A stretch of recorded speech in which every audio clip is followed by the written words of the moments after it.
Hi, my name is Brad Gurry and I'm the CEO of SocialSuite. SocialSuite's an environmental, social and corporate governance reporting platform, ESG. We're proud to be supporters of the RIU conference, and I'd firstly like to start by congratulating SocialSuite customers that are here presenting throughout the duration of the conference. Black Canyon, Coda Minerals, Gallon Lithium, Galileo Mining, Helix Resources, International Graphite and Nordic Nickel. These companies, along with 80 ASX micro to small caps, understand the importance of ESG to create long-term organisational value. The SocialSuite platform is specifically designed for micro to small caps in supporting them, one, to attract capital from investors that value ESG disclosures, two, creating revenue through responding to supply chain requests and the negotiation of offtake agreements. 3. Mitigating organisational risk while building brand value. The SocialSuite platform is easy and affordable for the smallest of organisations to get started with ESG. This is complemented by our industry expert ESG coaches who will help you with your ESG journey. We wish all companies and investors a successful RIU conference, and we're here to help with your ESG needs.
That's the widest screen that we've ever had at our conference. So why not have the widest screen at the largest conference that Vertical Events and RIU have ever held? So on behalf of the owners, and I can see Simon Hadfield and Stuart McDonald sitting in the crowd right now, we'd like to welcome you all to the RIU Explorers Conference, and thanks for your attendance. Look, I know we've all been really busy over the last couple of months, but I tell you who have been busy, and that's the RIU staff, Andrea and Charm.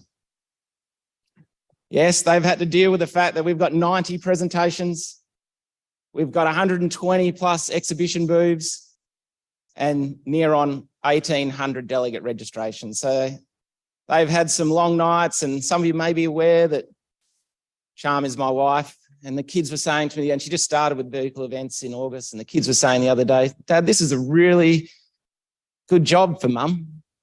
She's just never home. What's going on? I said, just bear with us, all right? We'll just get through the RIU Explorers Conference and she'll be back. But how good is the resources industry at the moment? You know, like it's unprecedented to see so many commodities all going really well at the one time. And I'm really looking forward to the big 3 days, and in particular Paul's presentation that's coming up shortly, because we're going to hear a lot about this environment that we're in at the moment. And we all know what's driving a lot of it. It's the transition to the new greener power, more electric cars, more solar panels, wind turbines. And what do we need to fuel that? Lots of lithium, lots of nickel, lots of copper, heavy rare earths, and the list goes on, thankfully. But isn't it interesting if you step outside the resources bubble in this great world that we're in, and you go into the real world, and the real world isn't going as well as what we're going. And what do we normally see when there's cost of living pressures, rising inflation, rising interest rates? Cost of living, I tell you what, because Charms is working so hard, I said, oh, I'll sort out dinner tonight. So I got in the car and I said, what do you want? She said, let's have some steak on the barbecue. Why not? So we got 3 kids. I wandered into the local IGA. I bought the 5 bits of steak, bought the veggies, got home. And so the prep work, you know, it takes about 30 odd minutes to get all that sorted. You sit down with the kids. One steak was cooked too much. The other steak wasn't cooked well enough. Oh yeah, no worries. Then you take an hour to do all the dishes. They're all done. We eventually sat on the couch and I said, you know what, Charm? Maybe we should have just gone to Stewie's Squire's Loft Steakhouse. That may have just been a bit easier. And what I'm getting to is the cost of living, the inflation rises. What commodity seems to react really well in that environment? Gold. So I know a lot of you are here to hear from the lithium companies and the nickel and the copper companies, but we've got a lot of great gold companies that are presenting over the 3 days. So definitely take the time to hear from those companies. I tell you what, when you're putting a conference together and you've got such an outstanding number of delegates that are participating, I speak on behalf of our team when I say what a massive relief it is not to have to worry about border lockdowns, masks, social distancing. And we really appreciate the support of you all. And there's a lot sitting in this audience and are going to participate over the next 3 days who supported RIU and Vertical Events endlessly during that really challenging period. And they know who they are. Those companies who rolled up to RIU Sydney Resources Roundup 2021, you know, that was a tough couple of days over there. We had cases in Perth and cases in Sydney. So we'll never forget those companies that made that effort. But a conference like RIU Explorers Conference doesn't exist without our sponsors. And so given I'm the one who put together most of the agreements with the sponsors, it clearly says there that they are mentioned at the opening address. So just bear with me while I go through these really important companies. Canaccord, Paul's presenting very shortly. Canaccord have been a sponsor of this show since they were Pattersons. They're all great mates of Stuart and Simon. And on behalf of Stuart and Simon, we really appreciate the support from the Canaccord team. Make sure you take a time to get over to their booth and have a chat to them. And Paul will deliver another outstanding presentation, as he always does. ANZ Bank. I don't know if any of you guys are customers, but if you have mortgages, maybe it's an opportunity to go and have a chat to them. But we're looking forward to their insights into the current market conditions. Gallagher Insurance, really lucky to have Jackie and Bushy here. Gallagher's have been great supporters of us for many, many, many years. And Make sure you go and have a go at their competition, which is about trying to pick where the drill is going to intercept the mineralisation. Gallagher's will be holding the day 2 drinks function tomorrow night, and I'm sure you guys will enjoy having a beer on their behalf. Hamilton Lock, Sean Hardcastle, Michael Boyce and the team, great for their support. Those guys have been great supporters of us for many, many years. BDO, talk about a company that's been with us forever. BDO, Adam Myers, Peter Toll, Sharif Andrews, really appreciate the support of BDO. And Bureau Veritas, another one that's been here forever. Thanks to that group. And those that are playing in the golf day on Friday, I hope you have a good time. Then we've got CSA Global, thanks to their support. The Lynn Partners, always outstanding. Como Engineers, great to have them as they've always been here for many years. Rio Tinto, a silver sponsor. You'll see a large exhibition booth that they've got. I'm sure they're looking for some new exciting exploration activities that a lot of the junior mid-cap companies are up to. I know that you're going to want to have a coffee. So we've got 2 coffee stations. We've got Max Geo out there at booth number 12, and we've got Quick Camps over in the atrium area in booth 100. On the program, thanks to McKay Drilling as on-site program sponsor, we've got the Lanyard sponsor, AGR. Day 1 sponsors, ABC Refinery and Stantec. We've got the closing drinks sponsor, if you're still here on Thursday afternoon, SRK. If your phone battery runs out, go to booth 11 and see Expedio. You'll probably get thirsty, so you might want to have a drink on behalf of water, on behalf of Orlando Drilling. And you would have got your satchel insert maybe from Noah's Rule, and you can put your maybe alcoholic beverages in that to keep them cold at other times when you head down the beach or on picnics. Now, the notebook. I thought this was pretty impressive, but on your chair, everyone's got a notebook. See? Yeah. Tungsten Metals Group. Check it out. They're listing sometime this year. Pen sponsor, Mets, great supporters of us forever. So there's a pen there. There's no excuses not to take any notes today. There's hot chili for a cold bar if you feel like a sparkling water or flavoured milk. There's Wi-Fi from Hagstrom's Drilling. There's hydration, which could be pretty important on Wednesday and Thursday morning from ENIQ. And then all the company sponsors who we appreciate. There's the staff going past to fill up the drinks as we speak. Now, something new is that Social Suite are the live streaming sponsor, and we really appreciate their support. So big shout out to all those people that are live streaming this. And the media partners, get around and have a chat to Wally Graham from the Resources Roadhouse and Dave Tasker from Chapter 1. Now, I'm going to pass you on to our Master of Ceremonies for today and tomorrow. For those that are regular RIU explorers people, you might see someone a little bit different to what you normally see. But Jerry Gannon will be here on Thursday. And as some of you may be aware, this is the John Farnham farewell tour for Jerry Gannon. He's hanging up the microphone at the end of this year. But he's done an amazing and outstanding job for our organisation for 10, 15, 20 years. He's got a great relationship with Stewie, and we're really appreciative of all the work that Jerry's done. So if you see Jerry on Thursday, make sure you shake his hand and thank him for everything he's done. I'll now pass you over to Chrissy. Thanks, Jaxon. Good luck to me. Would you put your hands together for Jaxon, everyone? Thank you, sir.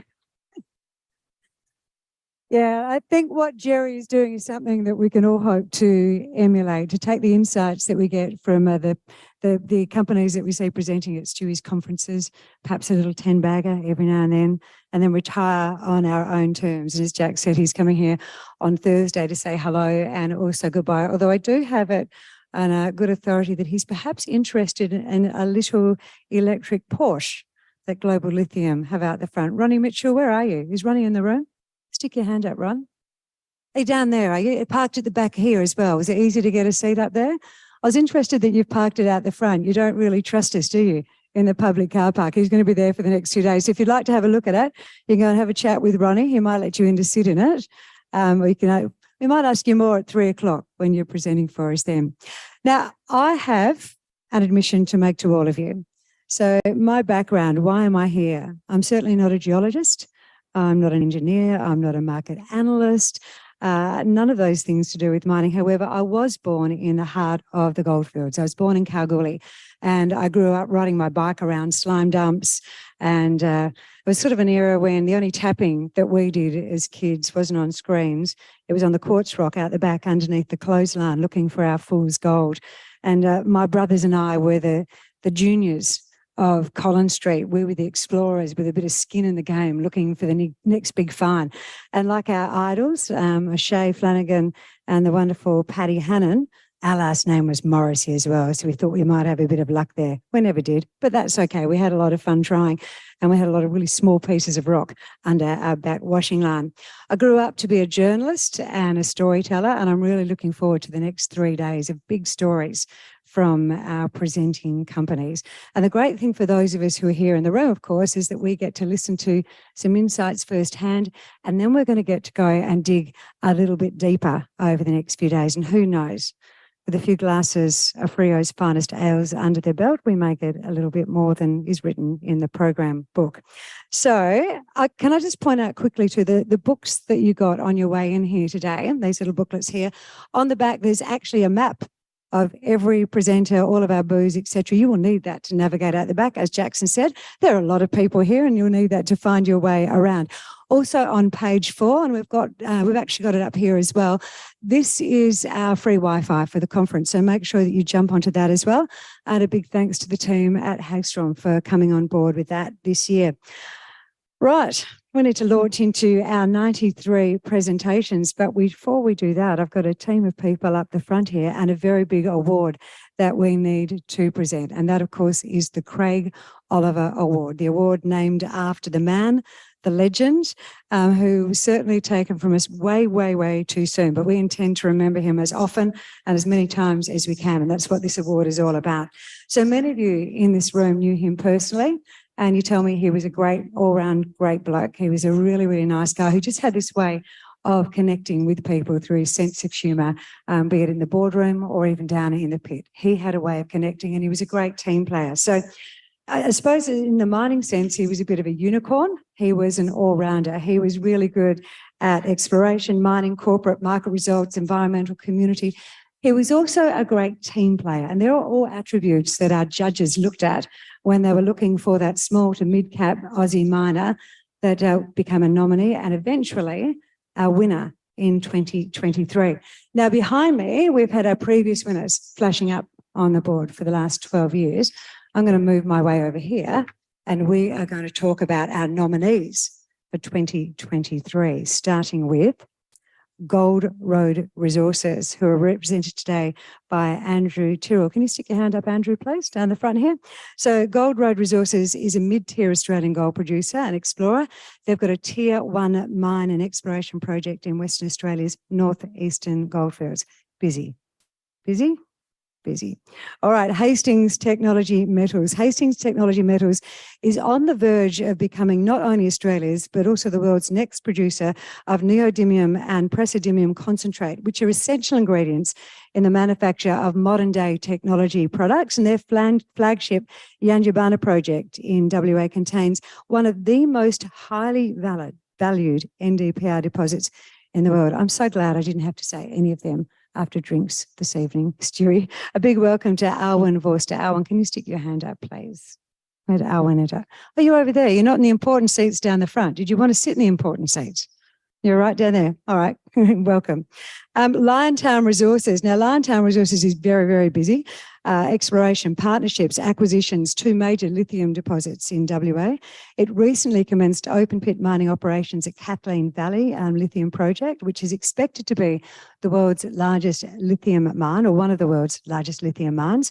They're transitioning from explorer across to becoming a tier 1 battery minerals producer. Understandably, sitting down this morning, we would have Adam Smits and Jason Froud sitting and resting at the front here.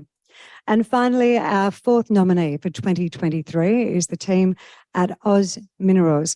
Now, Oz Minerals, having based its operational strategy on the development of its portfolio of long-life, low-cost assets targeting modern minerals, paid off big time for them when it received a takeover offer from mining giant BHP.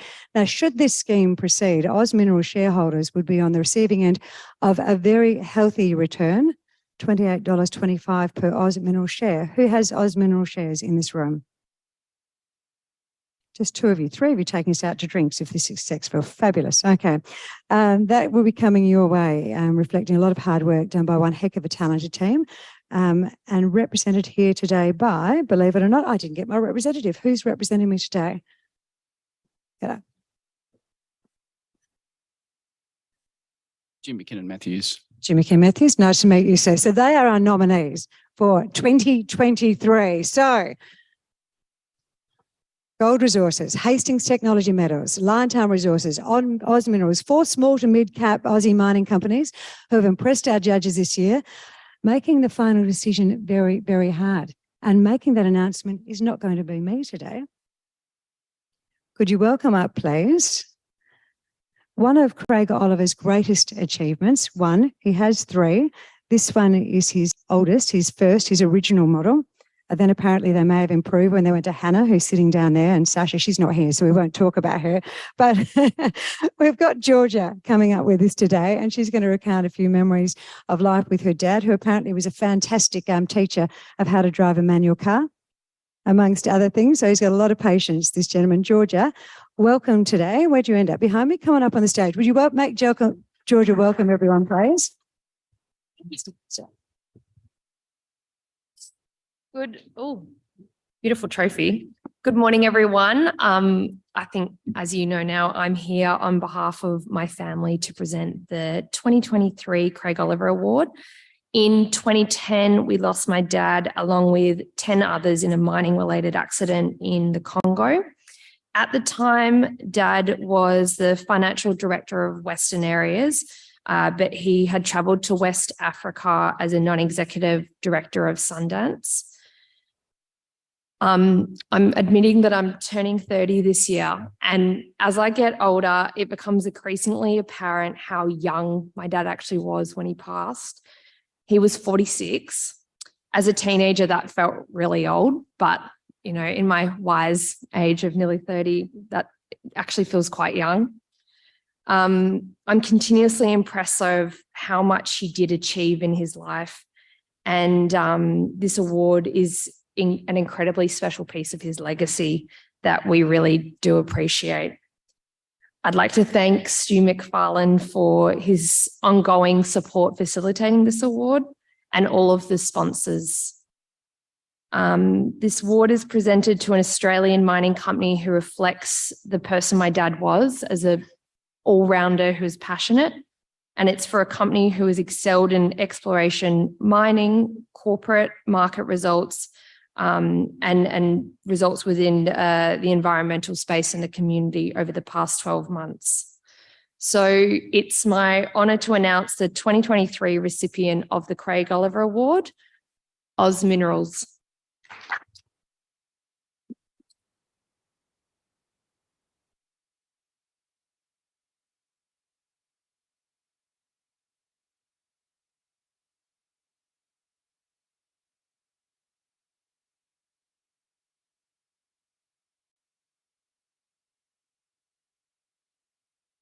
Thanks so much, Georgia. Thanks, Stewie. And thank you for making this award available to the industry over the last 13 years. The recognition of this award to Oz Minerals is greatly appreciated, and it's just unfortunate the more of us couldn't have been here at this time. It goes some way to the recognition of the efforts by a great many people, not just only within Oz Minerals currently, but for the people that have been involved with various projects over the years.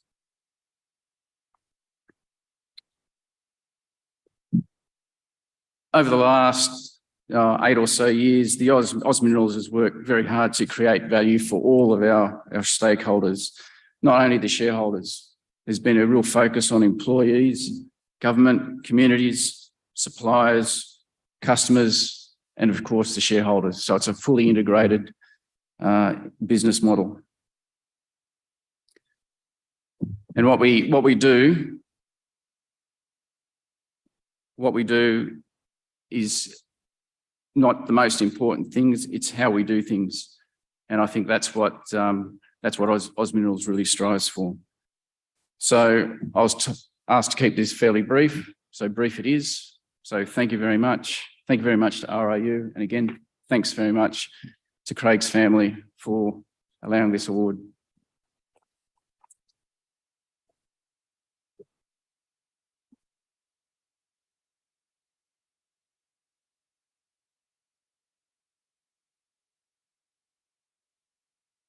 Congratulations to all our nominees for 2023, and in particular our winners, Oz Minerals. A great accolade. Congratulations to you. And thanks so much to George and Hannah for coming along today and being part of this as well. It's great. And you can tell Sasha all about it when you get home and question her not being here. It was really lovely of you to be here.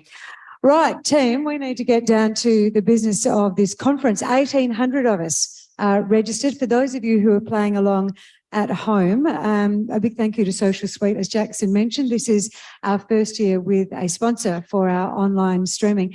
For those of you who, like me, I actually wear hearing aids. So if you're having any issues hearing any of the presentations today, one of my suggestions to you is to log on to the streaming and just get the sound to come through your ears. So you'll be able to see and you'll be able to hear a little bit more clearly as well. And if you're having any issues with that, come and see me later and I'll try and help you through that one as well. It's just an easy one. Now, for those of you who are playing along at home, you may not get the sausage rolls, and judging by how many of us, we may not get a lot of sausage rolls either at morning tea, but keep an eye out because Social Suite has put together some great little video packages for you at the start of each of our sessions. So we've got 4 sessions today, and we're going to actually, before we even get into our presenters, Paul Howard sitting over there grinning at me. He's you're a great presenter. Why don't you come up and keep us all entertained for the first 20 minutes? Now, most of you will know Paul from Canaccord, and it is his role today, his role for the start of the conference, to set the tone and give us a little bit of a market analysis. You've been with the company, I think, 2016, but as he comes over here, imagine this man in fluoro, with his hands all dirty in the pit. I think he may even have sported a beard at one stage. He was by trade originally a geologist before he went over to the dark side and bought himself a suit. But he's going to set the tone for us today. Please make him very welcome. Paul Howard. Thanks very much, Chrissy. Delighted to be back here again. Just to give an update on a previous presentation I gave that assesses the costs within mining. Canaccord's delighted to continue its association and sponsorship with the RIU Explorers Conference here in Frio. And we also do have disclaimers like many of the corporates presenting today. Before I go into it, I use this slide quite a bit, really want to highlight just the performance of Canaccord in the metals and mining ECM space. We continue to rank #1 in calendar year 2022. Obviously, proceeds put us at the top, but really a point I always make is the number of deals. We've got a very, very hardworking bunch of investment bankers, men and women across the business, 117 deals last year, and we're looking forward to leading the charge again in 2023. So last year, there was a lot of focus on costs within the mining sector. There's a number of words you see there that were bandied around quite a lot. And I think it's going to remain a focus in 2023. And so I just wanted to step through the sort of cycle of where we see costs in the sector and sort of start off by to spend the money, you need to have the money. So just looking at ECM activity, cap raises and the likes in the last 10 years or so.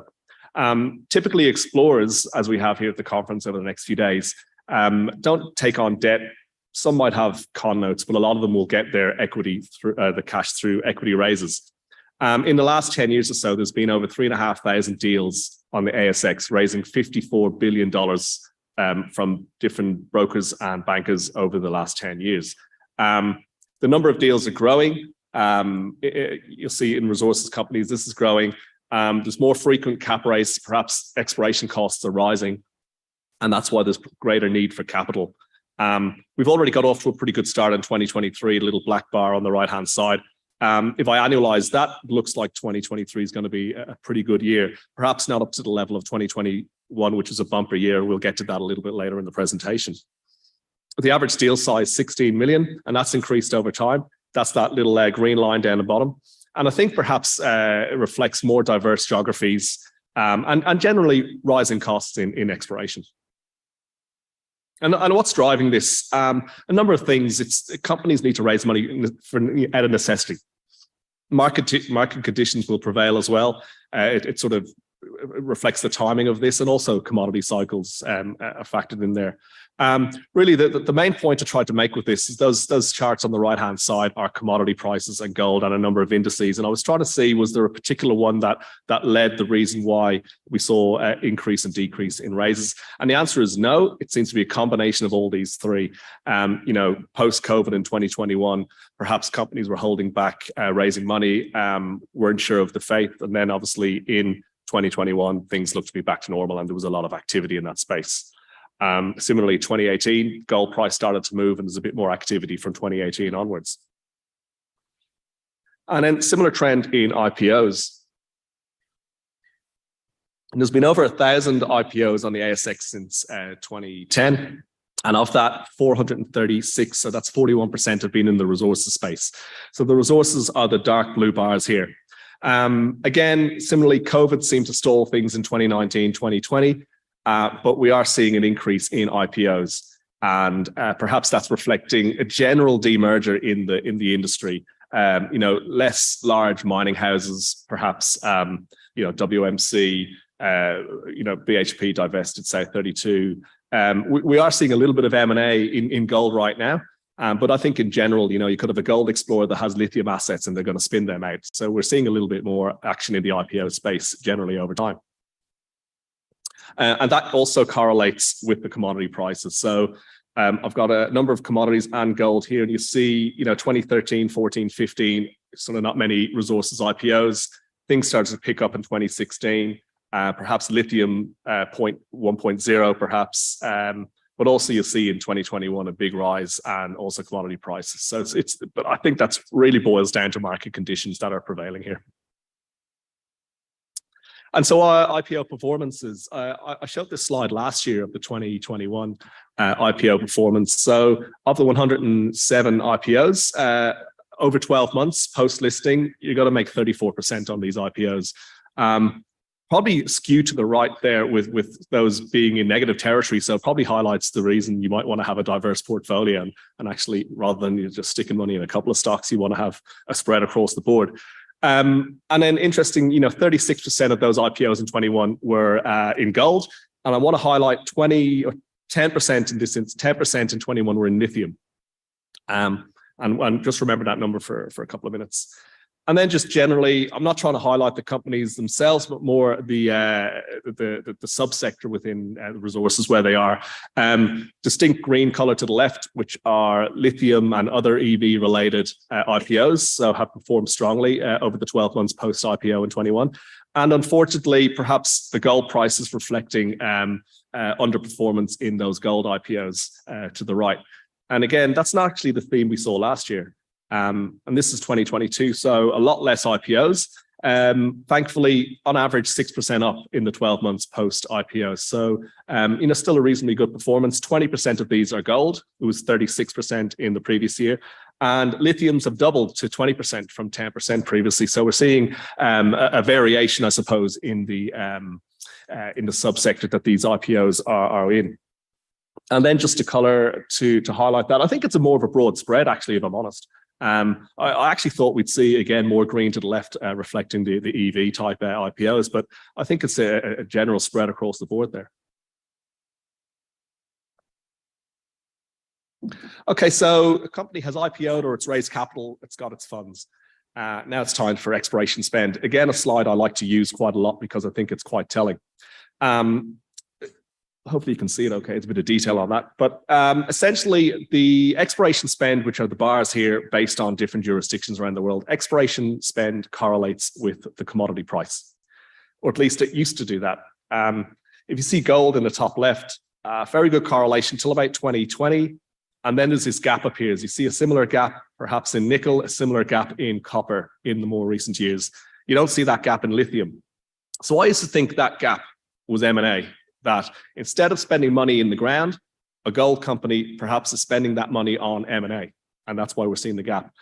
I now think there's also another sort of level to that in a gold company perhaps has realized in 2022 that not getting a lot of attention. Perhaps let's spend money on, we've got all these greenstone belts with pegmatites. Let's start looking for lithium, and perhaps instead of spending money on gold, they spent money on lithium exploration. So perhaps we'll see that in the 2023 data, which isn't available yet. And then I just thought rare earths was an interesting one because I don't know what the numbers are. Perhaps there's going to be a large increase in the amount of rare earth companies presenting, I'd say, in the next 3 days, or at least they'll have booths. But we're not necessarily seeing a correlation in the spend. So I reckon if I'm here in 12 months' time, the expenditure on rare earths in 2023 will be a lot higher, and perhaps going up towards the line there for the NdPr pricing. Okay, so you've spent your exploration dollars, you've made a discovery, and now you are into mining studies. There's a lot of data for this, and I thought the most comprehensive was in gold. So there was 725 gold companies with mining studies completed since 2023. And in general, the number of mining studies are rising. And I think perhaps that's related to commodity prices. A project that was not economic at lower gold prices, for example, is probably going to be economic at today's prices. And so they're dusting off the old folders and doing mining studies on these projects. Interestingly, the little pie chart down the bottom, half of these projects are in the Americas. And, you know, I think certainly I read a lot, you know, a new project comes online in North America and it hasn't been touched since 1936 or something like that. So it's a lot of old projects that are now being brought back to the front there. Interestingly, you know, we see a rise in the number of copper golds, porphyries that were perhaps discovered in South America in the 90s. And that's sort of an acknowledgement of it takes perhaps 10 years or so to develop these exploration discoveries into a mining study phase. And then I just wanted to highlight then quite a large number of studies from African projects. That's the black part of the pie chart there. And perhaps that reflects sort of an opening up of West Africa in the noughties. So looking at the costs within these mining studies, it's getting more expensive to build a mine globally. Really all you want to look at on these charts, these are based on different geographies, but the line is trending up across the board. It's getting more expensive to build a mine. Australia is actually the cheapest, and I think that's perhaps due to the localized labor force and efficiencies. We've been building mines for a long time here. Africa is increasing at the greatest rate, or perhaps that is reflected in the large GDP growth we're seeing in Africa. And Americas would appear to be the most expensive. And I think perhaps that's in South America, big low-grade deposits are perhaps at altitude, a little bit more expensive to build, but certainly the data would suggest that at least. The mine size themselves are generally decreasing. So the average global gold mine today is 3.8 million tons per annum in size. That's quite large for an Australian standard, I think. But they're generally decreasing in size. And if you think about it, mines are probably going underground and the grade's higher, so you need less material to mine and the throughput's lower. So mines are generally decreasing. But I think it's certainly the trend in the bottom right there on the chart, it is ticking up since about 2014. And perhaps that's again reflecting on the other point I made about looking at old projects, dusting them off, and actually we're bringing older projects on.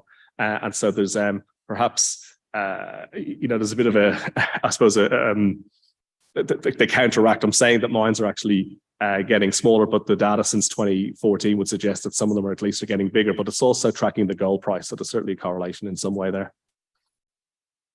Okay, so you've done your study, you've put out your CapEx numbers.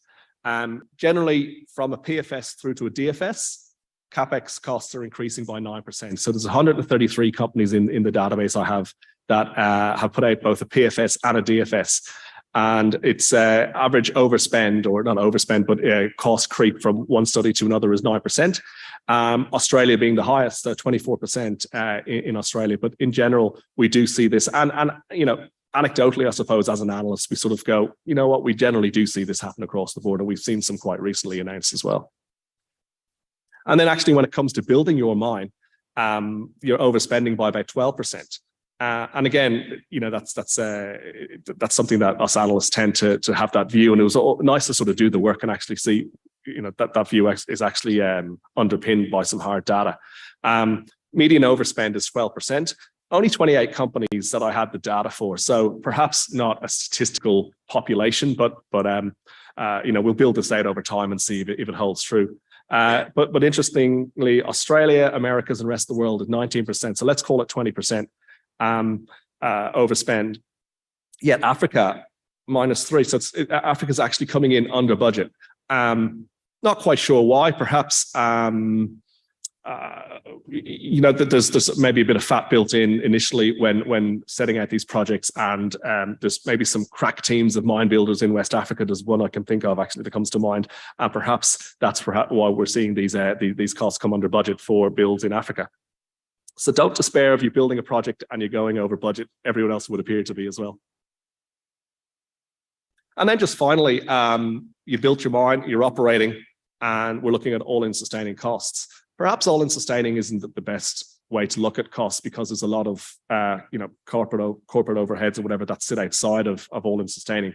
But this is the data that's available, and I would suggest that companies that are doing this notion of mining to a margin. So all-in sustaining costs have increased as the gold price has increased, and that's what I'm showing in the top chart there. Really, from about, I don't know, what do you reckon? 2007, I should say. That gap between all-in sustaining and the gold price is pretty similar. That's reflected in the green bars. So that's the margin there on the green bars on the bottom there. And so anecdotally, though, the data hasn't come out for 21 yet, but we think that margin is probably going to decrease. At least if you're looking at quarterly reports, there's a lot less cash generation among the gold producers, and costs are rising. And some of the operators actually aren't profitable at the moment. So it'll be really interesting to see what happens in 2022 data comes out for this. But look, that was just a bit of a run through on the general costs in mining, a bit of an update on something I presented previously. It's an area of a lot of focus. Certainly as analysts, we're looking at this every day. And obviously trying to pick out what's going on in this. So look, I've taken you through ECM and IPO data, right through to exploration spends, the study data, and indeed some data from operating mines. And I'll leave it there. So thanks so much for your attention, and look forward to speaking with many of you over the next couple of days at the conference. Thank you.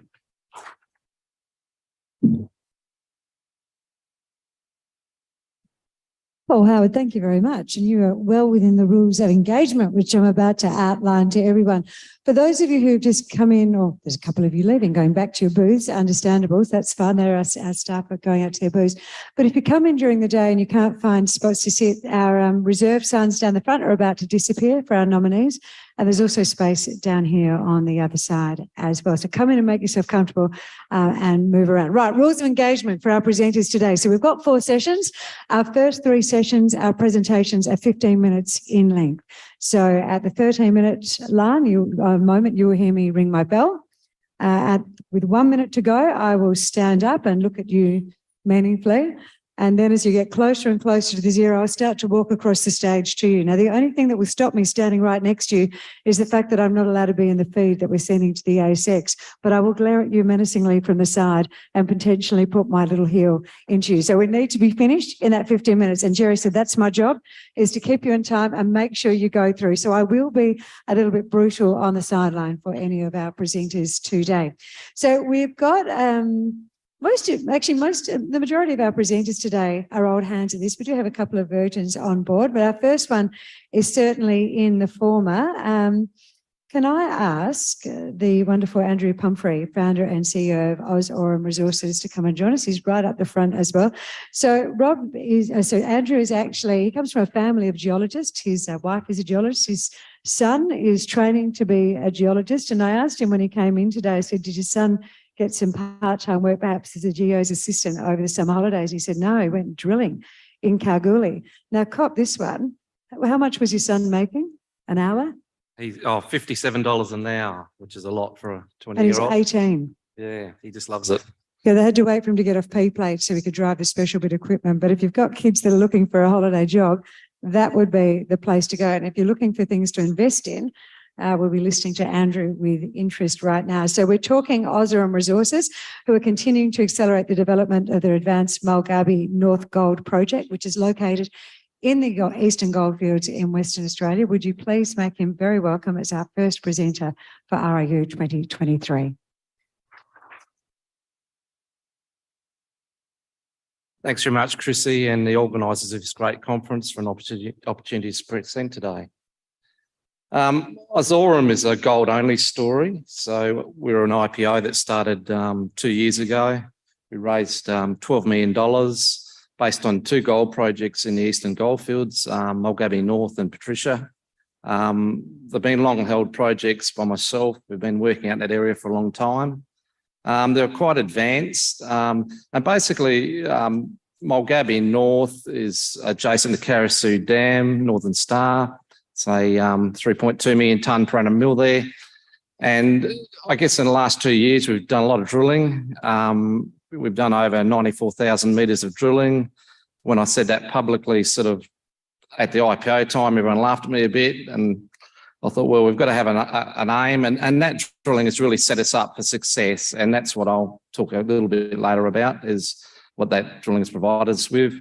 A lot of the drilling has been RC, and that's really important when it comes to a JORC conversion to a resource. So that was really important, and obviously a lot of exploration drilling in air core. And the other project, just briefly, is a Patricia project. It's a high-grade gold project located near Mulgabee. Historical production of over 40 grams per tonne. It's on the corporate thing. We're pretty tight share issue, 127 million shares, market cap of a bit over 10 million. Our share price has been floating around 8 cents, so we're a really good value proposition, which hopefully I can explain shortly. We've got a bit over $2 million cash in the bank. 2 major shareholders are myself and Martin Holland, so it's a pretty tightly held stock. On the directors, Jeff Williams is a mining engineer. I've worked with Jeff in the past. My background is a geologist and mine surveyor. I've operated private gold mines in the goldfields over the last 30 years, as well as operating a exploration contracting business. So I know how to do work in Kalgoorlie.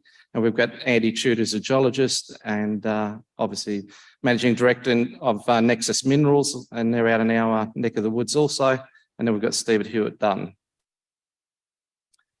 Well, look, I think we're in a really strategic location. It's in a plus 30 million ounce gold district.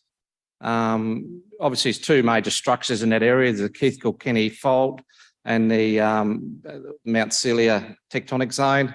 And basically, all the major gold projects sit in those 2 structural corridors. If you're not there, you're probably not going to find a significant deposit.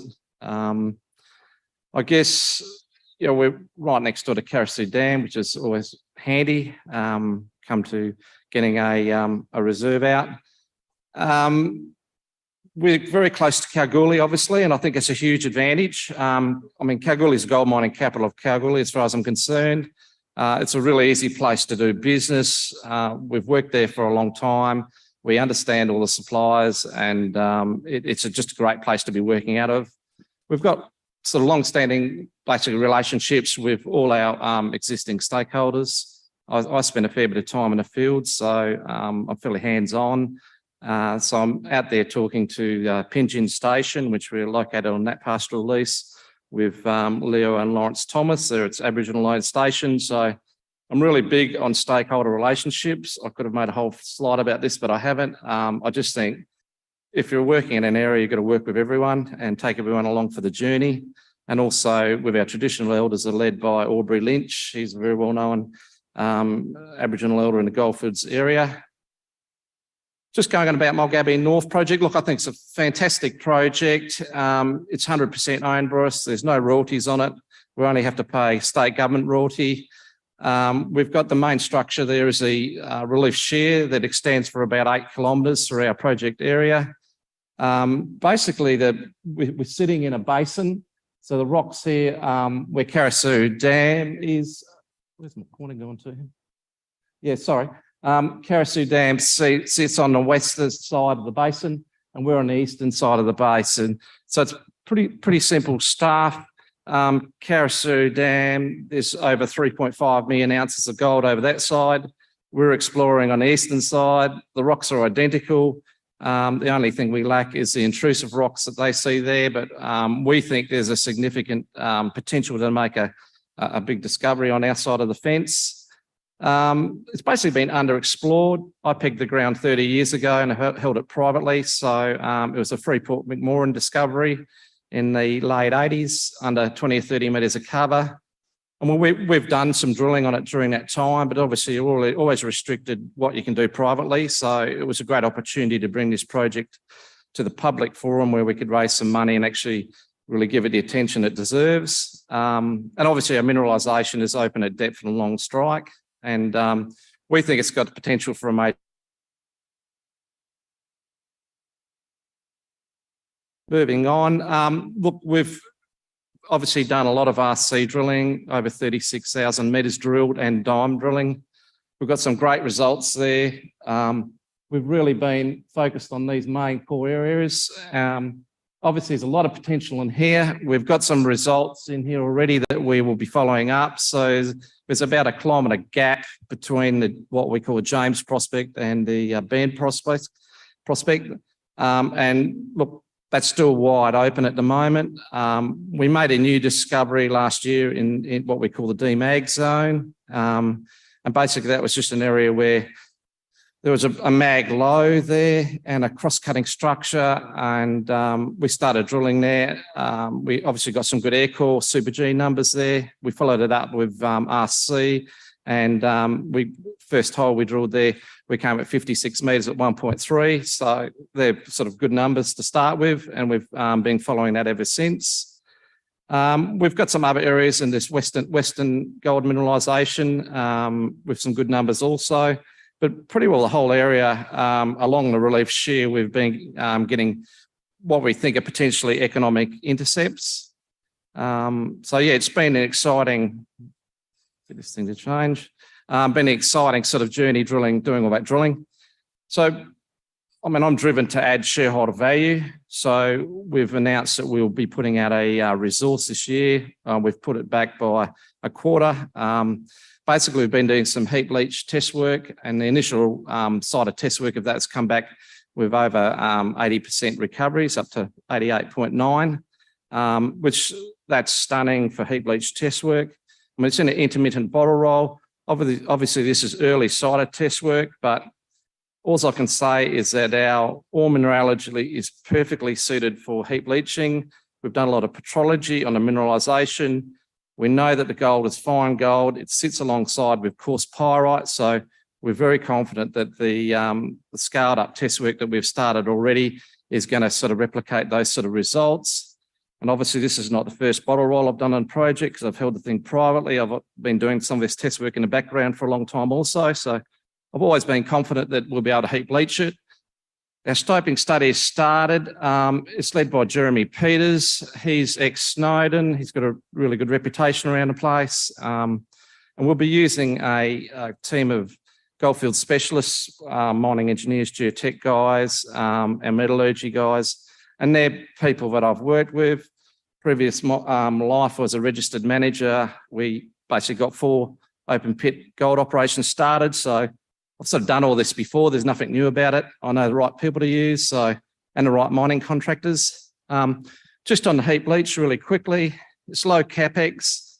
I mean, as simple as crushing, agglomerate, build a pad, put a liner down, pumps into a carbon column, strip the gold. It's proven technology. It's been around here for a long time. Basically, Grants Patch Partners started heap leaching in Kalgoorlie back in 1976. I built my first vat leach privately when I was 23, and that was a 3,000 tonne vat leach north of Kalgoorlie. So that was over 30 years ago. So I've done this before. There's nothing new about it. On the OPEX, obviously that's very low too. We're thinking it's probably roughly 50% of a CIP, CIL, and I'm not beholden to anyone's third-party plant. The biggest issue that all our small explorers have got is when we want to get something to production, we've got to find 1 million ounces. Otherwise, we just can't raise the capital to find 60, 70, 80 million dollars to build a plant. We're really hopeful that we're going to circumvent all that and we can just basically put a heap leach in. I've just got a really simple photo I've sort of pinched off the internet, but it just shows how simple it is. It's basically, once it's been crushed, agglomerated, it's a matter of stacking it, running our ag pipeliners underneath the heap and making sure the drainage is right, and you start producing gold. Obviously, there's a bit of a long lag there. Some of these things run for up to 6 months. And look, Kambalda, St Ives had a large heap leach operation for a long time. Telfer was running at 10 million tonnes per year at a heap leach. So, I mean, it's not new. So we're pretty advanced. Just quickly, we've got a granted mining lease there, M28240. We've got miscellaneous licenses in place already for the bore sites and the pipelines. Obviously, we've done advanced water search, and as we've been doing the course of our normal exploration, we've been running around trying to find the deepest part of these paleo channels and what we think is going to be holding water. Obviously, one of the big things we need for a heap leach is water, so we've basically identified our water sources as well. I'll move on from the heap leach. I'm still really excited about the exploration potential of this project. This project, we've basically got a big gravity low here. It's a big gravity low trough.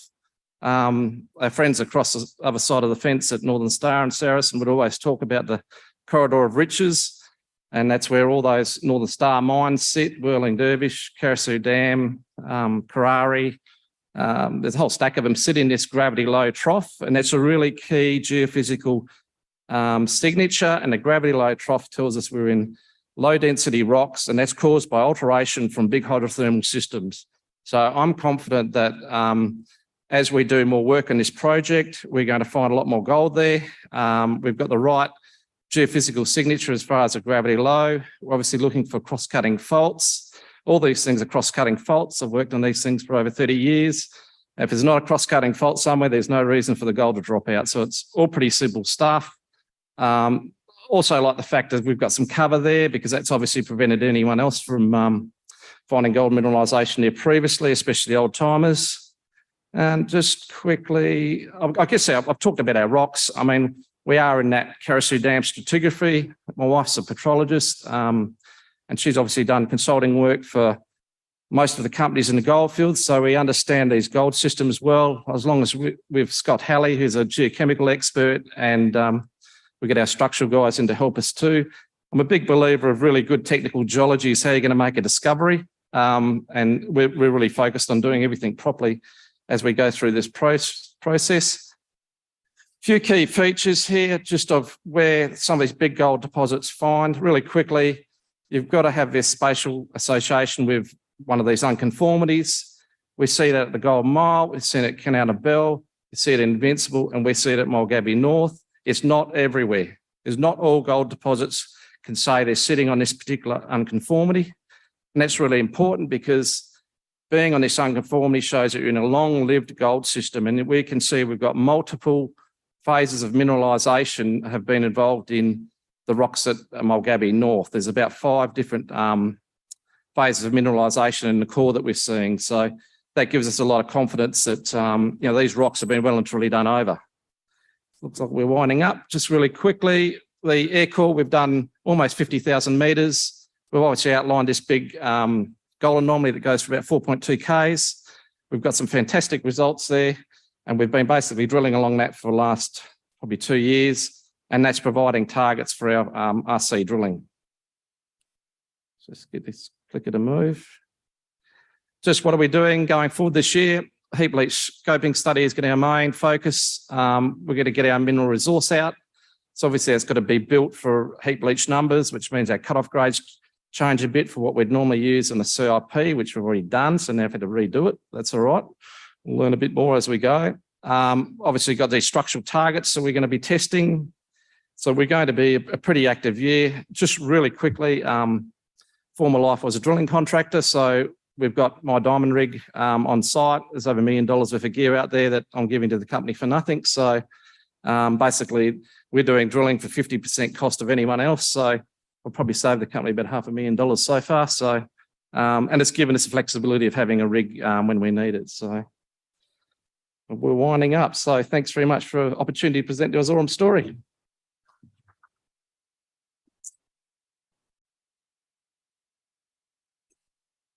Thank you, thank you, Andrew, leading the charge today. Now, for those of you who follow Twitter, I know there's a couple of us who are on Twitter. I thought the perfectly logical handle for us for this year would have been RIU Explorers. Has anyone actually looked at their Twitter feed for today? How about our tech boffins over there? RIU Explorers. Apparently, though, we're spelling it this year just for a point of difference with 2 E's at the end. So if you're trying to jump onto Twitter, it's RIU Explorees. So just, I reckon it's Jaxon that's in charge of that one, so I can give him a hard time out the back about his spelling. He's organised a pretty good conference, but he's just may have got some of his letters around.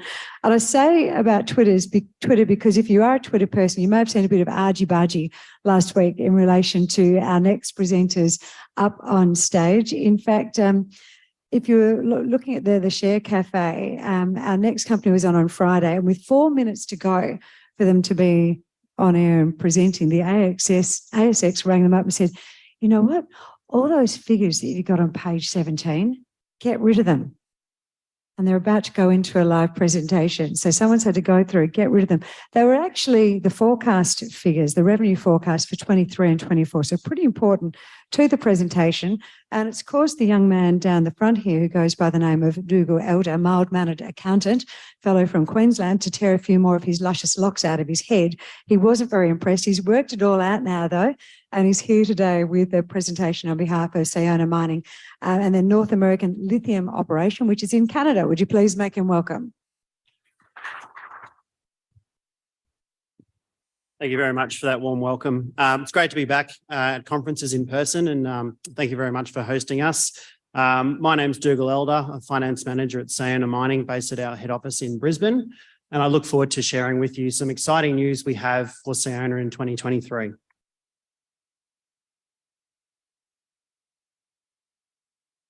So Sayona is on track to be North America's next lithium producer. Production commences at our North American lithium facility in March of 2023, so next month. The plant is expected to commence production next month and then ramp over the next 6 months before levelling out at a stable operating level towards the back end of this year. The team on site are targeting an annual nameplate capacity of 226,000 tonnes of spodumene concentrate per annum from that facility. Corporate snapshot for Sayona: we're a $2.3 billion ASX-listed emerging mining producer next month. We were added to the ASX 200 index last September. We have approximately $100 million of cash on the balance sheet at the end of December last year. That cash will carry us through first production next month and beyond. And more importantly, we have no debt on the balance sheet at the moment. Very experienced board and senior management team at Sayona, decades of experience from project development through to operational execution. The team is led on a day-to-day basis by our Managing Director, Brett Lynch. ESG is very important for what we do at Sayona, with a big focus on community and First Nations relations in Quebec. We believe that if we don't have the community on side in the areas in which we operate, then our projects can't be a success. So we spend a lot of time focusing on transparency and mutual collaboration with the local communities and the First Nations in the areas in Quebec in which we operate. Quebec. We think Quebec is a fantastic jurisdiction in which to operate. And there's a number of reasons for this. Being so close to the key battery metal markets in the US, Quebec can provide lower freight costs of battery metals into the US, which means lower cost and lower freight emissions. Quebec also has a plentiful supply of hydropower. A significant proportion of our manufacturing facilities in Quebec will be powered by clean, cheap hydro, which is a massive tick from a cost of production basis, but also talking to end customers and OEMs. We have significant ESG credentials being based in Quebec. Quebec has also a long history as a mining province, skilled labour, good infrastructure, high quality resource base, which means it's a great area to operate. And finally, a very supportive political environment. The Quebec government is very focused on developing a battery metal supply chain within Quebec. Sayona has aligned ourselves to the Quebec government strategy, and we're focused about going from mine through to concentrator, through to downstream in accordance with the government's strategy. So you add all of those factors together, we think Quebec is a fantastic jurisdiction in which to operate. Sayona has the largest hard rock lithium resource base in North America. We have 34% of the known hard rock lithium resources in all of North America. We're running a dual hub strategy to create an end-to-end value chain from mine through to downstream processing, both within the province of Quebec. If we drill in on our southern project, our southern hub first, the Abitibi hub, this is cornerstoned by the NAL facility, a brownfield mine, concentrator, and partially constructed lithium carbonate facility. That's on track for first spodumene concentrate production next month, with the ultimate ambition of producing lithium carbonate by 2026 at a run rate of 23,000 tonnes per annum of lithium carbonate. The Abitibi hub has a combined JORC resource of 119 million tonnes.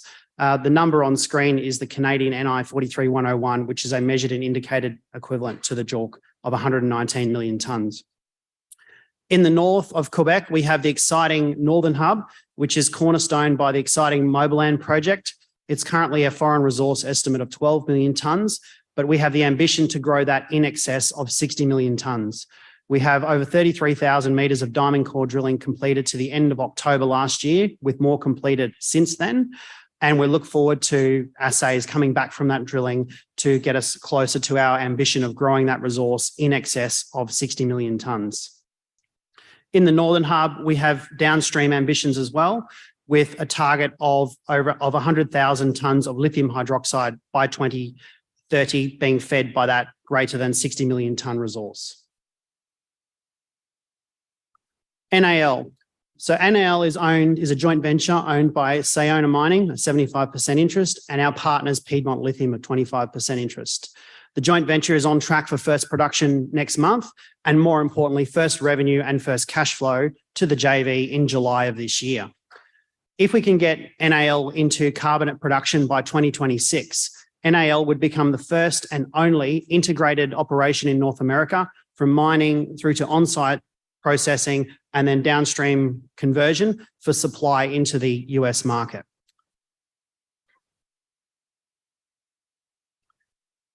Part of what we talk about at Sayona is to power North America. It's about size and speed. Size is we have the largest hard rock resource base in North America at 34% share, and speed is speed to production. This was delivered through the purchase and the turnaround of a brownfield asset, North American Lithium, for a cost of $200 million, and 2 years from acquisition, we are going to be in production. The refurbishment of NAL has been on time and on budget. The crushing circuit has been commissioned, with further commissioning activities to take place over the coming weeks. We have rail contracts signed to deliver into the port in the east of Quebec. We have permitting is all completed, staff have all been recruited, and the mining contractors have been operating in the pit since October last year, meaning that our ROM stockpile today has greater than 30 days of crusher feed intake at full capacity. So plenty of inventory there ready to de-risk our restart operation.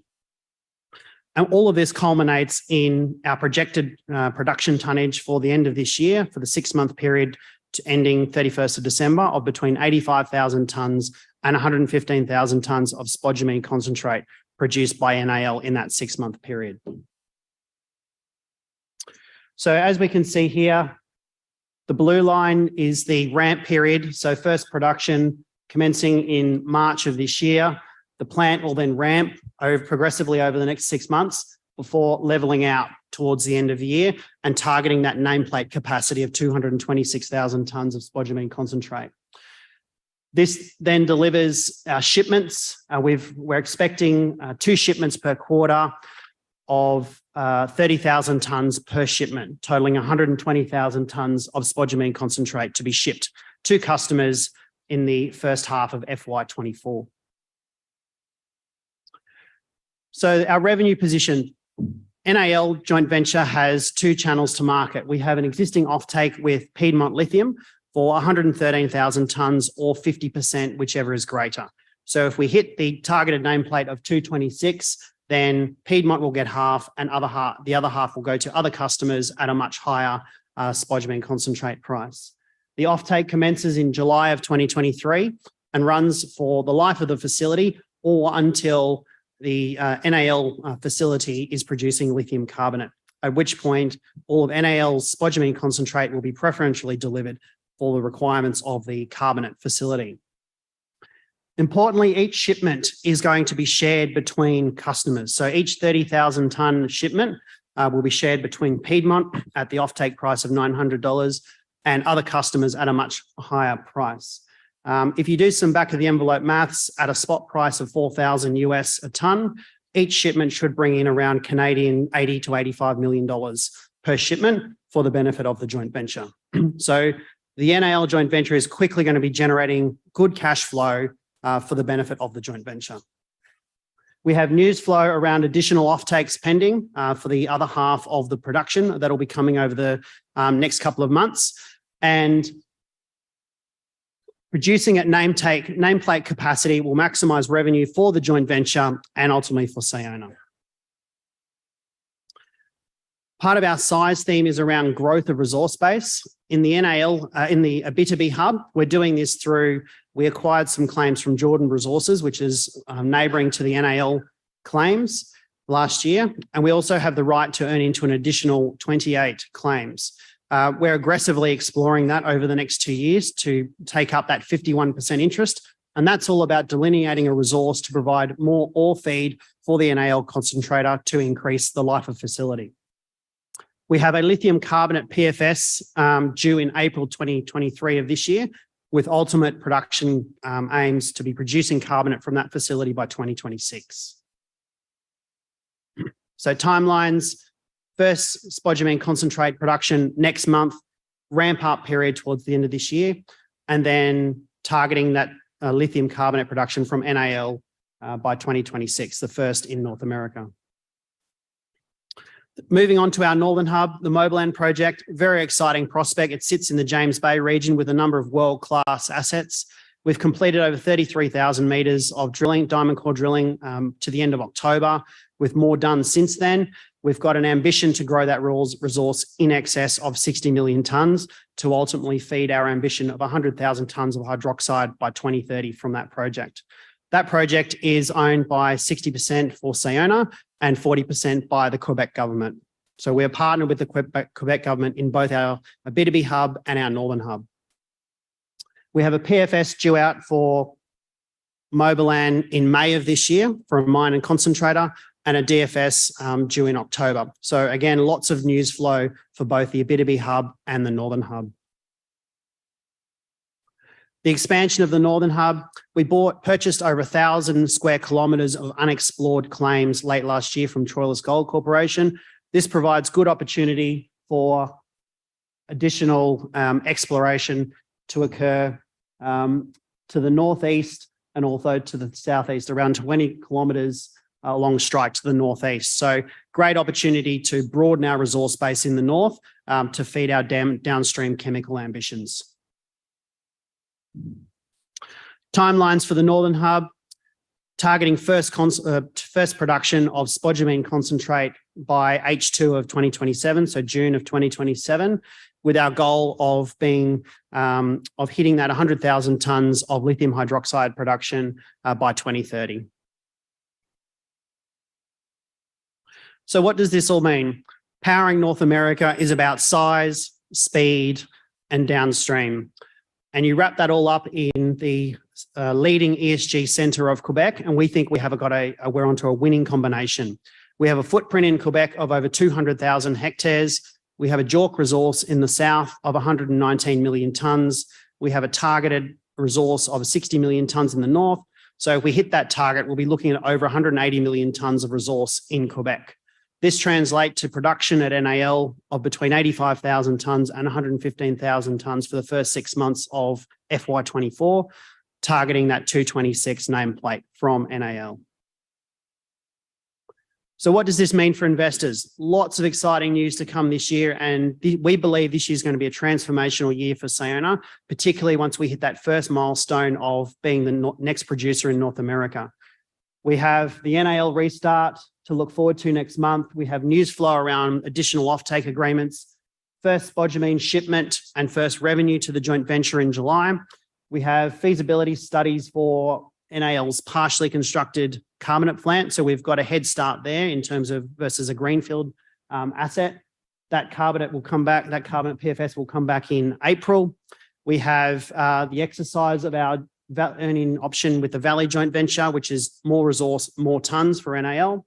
And we also look forward to the resource upgrade from Mobilan and the PFS and DFS in May and October this year. So lots of news flow to look forward to, and it's going to be a big year for Sayona. If you have any questions about the presentation or the company, please feel free to come and have a chat to us out the back. Thank you very much for listening.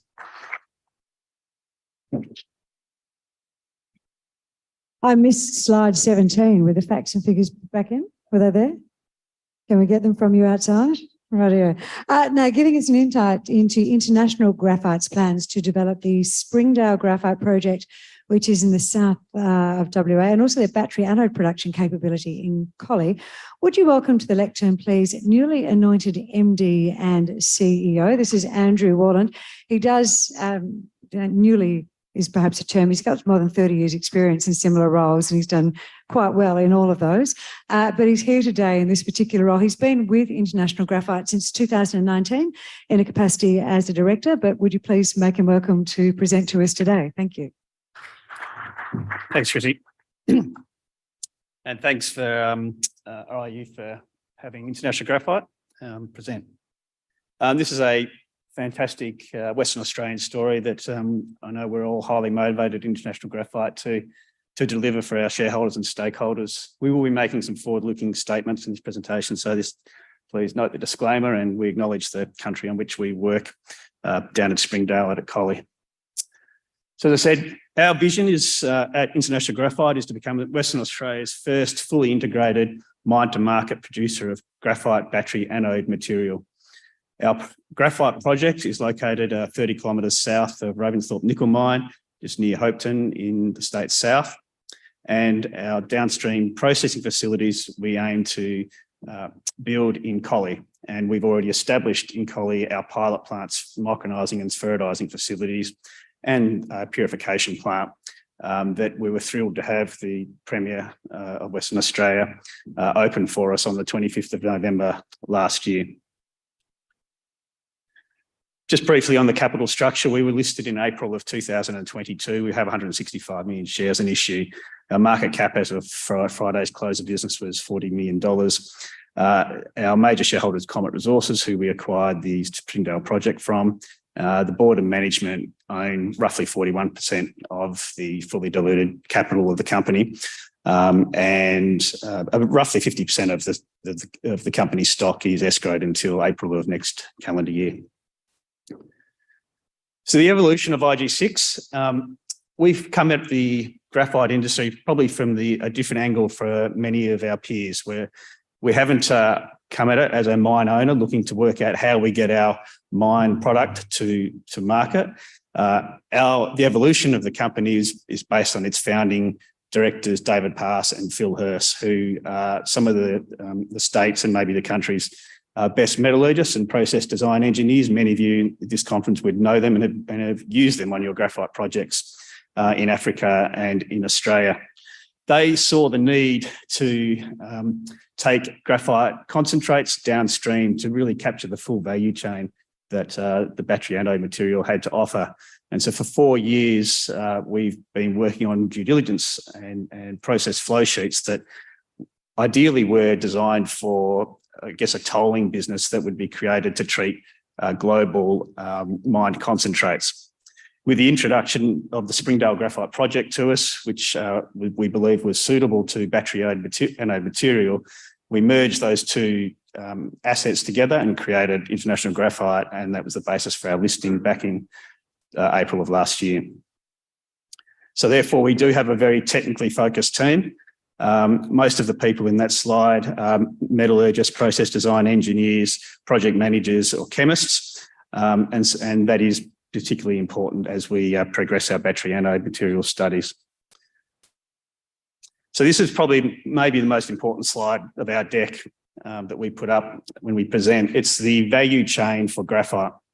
So all mine graphite is mined in the form of a graphite concentrate. Generally speaking, it's of 95% concentrate. Historically, you've heard a lot about coarse flakes. The battery anode path is for the finer flakes, and we're talking sort of sub 100 micron as a fine flake. The concentrate then has to go through a number of stages of processing. The first stage in that processing for a battery anode material is micronizing, and the second stage is spheroidizing. Now, micronizing in itself is a pretty important step because it not only has a pathway to battery anode material, it also has its own industrial market, and that's important for IG6 for reasons which I'll explain in a moment. The micronizing and spheroidizing steps are primarily physical steps. There's no chemistry involved there. And the idea of that is to reduce the size of the flakes further and to shape them into a form capable of being used in battery anode materials. The next step is to purify, and that's to take the 95% concentrate grade up to 99.95%, which is the battery anode grade. And at that point, you actually have an intermediate product. You'll often hear groups talk about PSG or SPG interchangeably, but essentially that is purified spheroidized graphite. And that has a market in itself, and that can be sold to groups that then coat the PSG. Now, the full value chain is captured if you can coat. And so what we are looking to do, and what really everybody that's going downstream is looking to achieve, is a battery anode material that includes those 4 steps of coating, purification, spheroidizing, and micronization. IG6's plan to enter the market is based on 3 steps. Our first step is to establish a micronizing facility in Collie that's independent of a particular mine, and in fact will start on the basis of imported concentrate feed and then be ready to take concentrate that's mined from Springdale. We've ordered our qualification plant equipment for that. We'll have a DFS completed in 6 weeks' time, describing a 3,000 tonne per annum facility. We'll be operational and in cash flows by mid of 2024 on that facility. And just as importantly as producing cash flows, it actually gives us great exposure to the market, allows us to establish a brand in the marketplace, all of which is really important for qualifications and future work that we'll do on the battery anode facility path. It's also the business that the state government has supported. They provided us with a $2 million grant to build that micronizing facility. And as we'll come to in a moment, there's more facilities available from the government as they look to encourage industry into Collie. The second phase of our work concurrently with the micronizing facility is to complete our battery anode material feasibility studies. At the moment, we have pilot plants that have been for micronizing and spheroidizing that have been established in Collie, and those facilities are being used to conduct test work program on imported concentrates and also the concentrates we're developing from Springdale. We'll be working with purification and coating partners and looking to apply those technologies into Collie. Finally, our Springdale mine, I'll come to that in more detail in a moment, but it will be working that through the feasibility stage. We inherited a resource from Comet Resources, which we're expanding, and we'll go through the normal steps of bringing that mine to production and integrate that mine with our facilities in Collie. So since we listed back in April, we think we've achieved quite a lot in that 10-month period. We've established the battery anode materials facilities in Collie, which were opened by the Premier in November. We commissioned them, we piloted them and produced micronized and spheroidized samples, which were of high quality. We signed a $2 million funding agreement with the state government, who are supporting the 1,000 tonne per annum facility and will support the 3,000 tonne facility expansion that's subject to the DFS. We've ordered our qualification scale equipment that will arrive in June and be installed and be used for product qualification of our micronizing product in the second half of this year. We're progressing our battery anode studies and we'll have a concept study released in March of this year that describes the key attributes of what we think our battery anode facilities will look like in Collie. And down at Springdale, we've completed over 6,000 metres of drilling that we have results for, and we've had 3 new graphite discoveries on our tenements. And we think there's a 4th discovery that will be announced in the coming weeks based on once we receive those assays. So the reason for going to Collie, clearly Collie is undergoing a transition. The state government has committed a significant amount of development capital to help industry adjust to the wind down of the coal facilities. Over $600 million have been committed by the state government to transition the town, of which $200 million has been set aside in the Collie Industry Transition Fund, which is an unprecedented commitment by government to the region. It's also intimately connected through the Southwest Power Grid, and all of the downstream industries that are through the Kwinana Strip down to Collie require considerable power and access to power. So the closer you are to power, the better you are from an operating cost perspective. It's also uniquely located 450 kilometres from Springdale, sealed roads from site to Collie, and obviously close to port facilities. So it's a fantastic place to be working. I was down there yesterday meeting with the Office of the Premier, and we've got an enormous amount of support from government to be able to establish our facilities and our business down in Collie. In doing so, we've made a huge commitment to the local community. 30 local suppliers are involved in the setup of our facilities. As I said, we've constantly doing R&D out of our facilities, treating imported concentrates, looking at how you process those concentrates through a micronizing and spheroidizing plant, changing the operating conditions to try and make sure we have the best possible data for our feasibility studies and our commercial scale facilities. As for Springdale itself, as I said before, located 30 kilometres south of Ravensthorpe.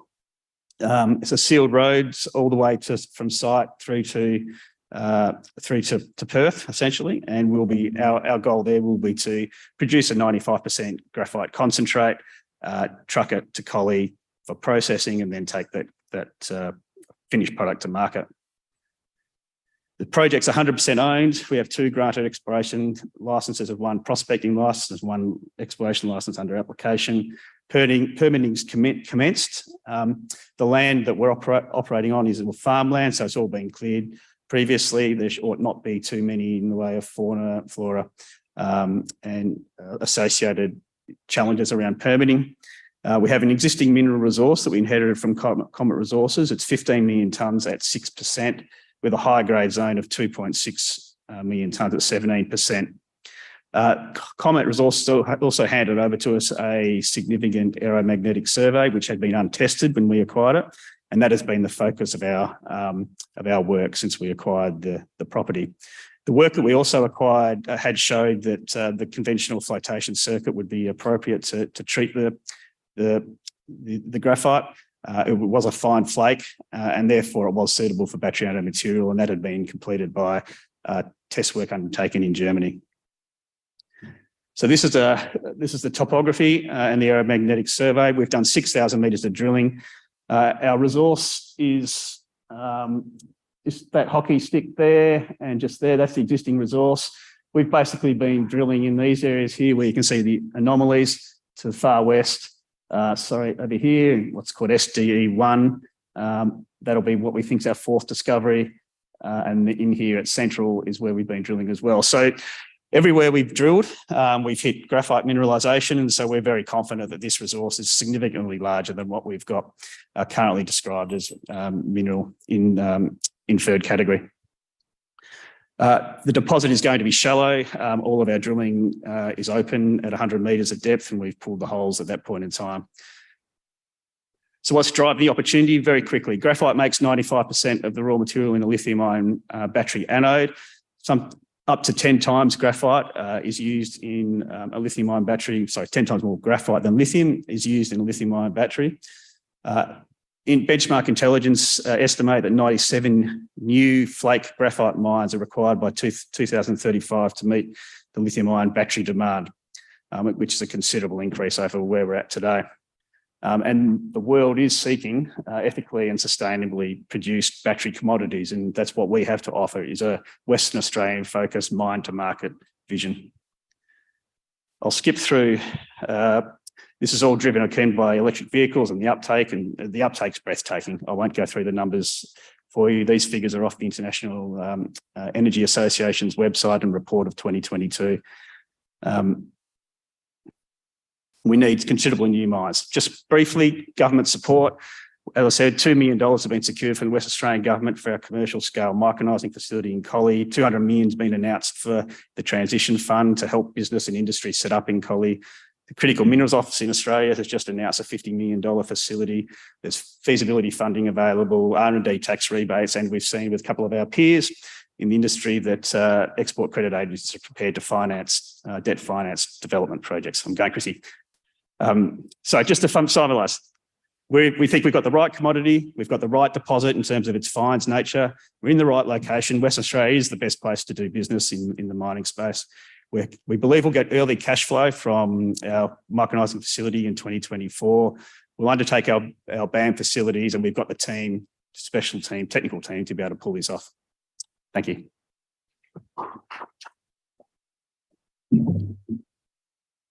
Well done, Andrew. Is that your first one? Was that your first one? Oh, fine. I got the virgin. Okay, well, no sympathy. Off you get then. Now, when we have the presenters up here on stage, I like to Google them. I could find nothing scurrilous about Andrew at all. The next fellow, though, I've got Steve Norregaard presenting next. I do. So, Steve, I found out, if I looked up Steve Norregaard, I found either a photographer of small insects or a channel swimmer to Rottnest. Which one is you? You're both. You really? Oh, good grief. I thought one was a kid. Well, you'll have to ask him about that at the booth. Really and truly. Come on up here. He's actually here today, obviously, in a mining capacity with Widgie Nickel. Now, Widgie Nickel was singularly focused on creating value from its Mount Edward project through its nickel resource. But now they've got an additional avenue for value creation. They've got a growing lithium endowment, making this fellow very, very happy. So the end goal, of course, is re-establishing a production base by the end of 2023. That raises questions for your investors, though, doesn't it? So you're going to go nickel, or you're going to go lithium, or could it be both? Nickel lithium. All right. Is that a Dr. Seuss terminology? Would you make him welcome, please, everyone, representing Widgie Nickel, Mr. Steve Norregaard.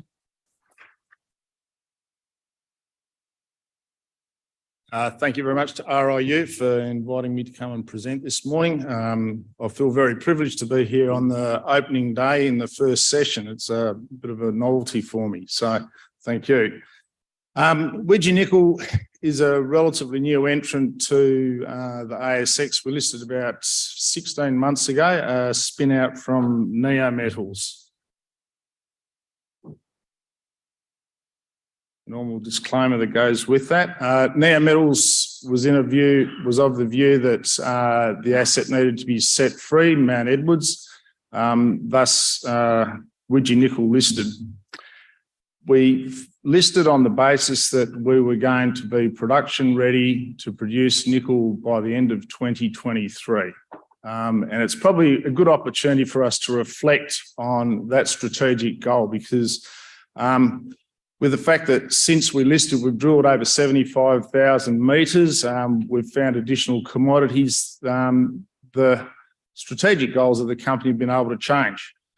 We remain true to our goal of being production ready by the end of 2023 with our Armstrong mine. That's progressing very, very well. We've had exploration success and further delineated our nickel mineralisation to a high degree of confidence, which now gives us the capacity to look further afield and present a longer time frame of continuous nickel production, which will evolve over the course of the next 12 months. The exploration continues, and we've had great success in the first 12 months or first 15 months of the company's existence, so we'll continue that momentum. And with every company, there has to be a bit of luck. We've had a little bit of luck. We've discovered a little bit of lithium, which now presents a wonderful opportunity for the company, which we're pursuing with great vigour, which I'll talk a little bit more about. First thing, you've got to have the right ground. And we're very, very fortunate from many perspectives. The company, when it first started, it wasn't a greenfields play. We already had a pre-existing endowment of nickel, albeit in low confidence. We're on granted mining tenure, which allows us to progress our individual projects through to production in an expeditious fashion. Very, very important in this environment where we see high capex and cost escalation. We've got the capacity of leveraging off a lot of existing infrastructure in the region. We have a railway line that runs straight past our front door going down to Esperance. The main arterial road that joins Perth to the eastern seaboard runs through our tenement package. We're connected onto potable water in our camp. And importantly, we have a nickel concentrator less than 45 kilometres away from our project area that's hungry for additional feed. I also talk about the underlying geology. This area is synonymous with its nickel production, and indeed our tenements have produced over 30,000 tonnes of nickel throughout their life. We also lie in an area that is highly prospective for lithium. That fact escaped me when I first joined the company, but I've become a little bit of a lithium convert. The image on the right, you see our tenement package is in what the geologists term the Goldilocks zone. We're proximal to a great big granitiferous body from which the pegmatites extrude. So location is very, very important, and indeed that's come to the fore for us. So as we sit here right at the moment, we've got opportunity from a nickel perspective, and we've also got an opportunity from a lithium perspective. So we've got choices. Before I embark in on a bit of the project, the team that we've got within the company now is second to none. We're not biased in any form. We've got a broad spread of expertise at board level, geology, process engineering, which is a very, very important aspect of us going forward. Myself as a mining engineer, a great team of people we've amassed over the last 18 months. Our performance as a company has been good. It could be better. We've had a high of 67 cents over the course of the since we listed. A low of 21, so we have stayed above par value for that entire period of time. As we sit here right at the moment, we're well and truly above that. We sit here right at the end of the December quarter with just under $9 million cash on hand. Fundamental value driver to every company is its resource base, and ensuring that that resource base is dynamic is a very, very important aspect. When we listed, the lion's share of our resource base was in low confidence inferred. We've successfully moved two of our resources, a significant component of each of those resources, into indicated. And we'll continue to do so as we evolve and develop our production pipeline. It's very, very important, and it's a point to note that if you look at the image on the right-hand side, you'll see that all of our resources are on the eastern limb of the Widgie Nickel Dome.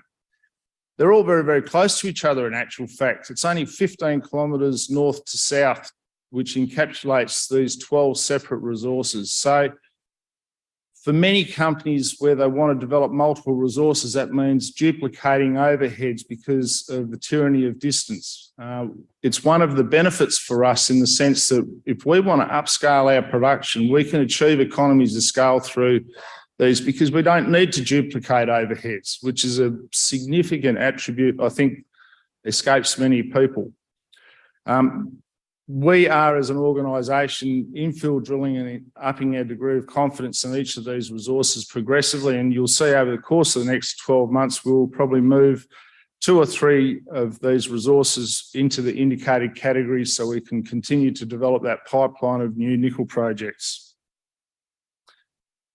Only just over a month ago, we announced a significant resource upgrade at Gillett, which is the one resource that's taken up a significant portion of our time. Just under 1 million tonnes has been now converted to indicated. And it's a very, very important point for this part of the world down here. Gillett forms part of what we'll collectively call Widgie South, which is a collective of 3 separate nickel resources. In aggregation, they represent about 70,000 tonnes of nickel metal, a substantial portion of nickel. This will possibly be our second production centre. So us making the transition of converting Gillett into indicator is very, very important, because now we can subject this Widgie South area to an economic evaluation. In terms of the outcomes from the study, it's the first time we've quantified the byproducts in platinum and palladium. In this case, there isn't a great deal. Importantly, for the purposes of Widgie or Widgie Multha, which has had a history of high arsenic, this particular body of mineralisation is very low in arsenic, which is an important attribute, in addition to the fact that it's high in iron. Iron, MgO, is a very, very important criterion for the downstream aspects of nickel mining. We've nailed it on this particular resource. Now, I talked about Widgie South. This will be the company's second mine. It'll be a long life operation just by virtue of the significant amount of nickel metal. We can now subject ourselves to economic studies. The reason why we've aggregated these three is because they're all in close proximity to each other. You see the image on the left here, Widgie 3, which is the only one of these three resources that has been exploited historically, now provides a conduit for us to put a decline off the bottom of that. The Gillett body of mineralisation, which is continuous now for just on 1,000 metres along strike, is only 300 metres away from Widgie 3. So we develop across to Gillett, and in a northerly direction, we'll eventually find our way to the biggest resource we've got in this part of the world, which is Widgie town site. This will be a long life operation. The image on your right indicates the potential that still remains here on the Gillett body of mineralisation. The shape, the green shape you see here is the new resource shape, and you see drill holes that were only announced 2 days ago. The three blue holes really excite me in the sense that they represent an excellent opportunity to see this resource grow. And it's growing in the right direction. It's growing in a northerly direction closer to more nickel metal, which means that the capital requirement to get this project off the ground overall will be very modest and continue to be. We'll continue to focus our exploration efforts at the northern end here, because we've got Gillett North, which you can see the MERC 225 drill hole there. That represents an excellent opportunity to us to find additional high-grade nickel metal.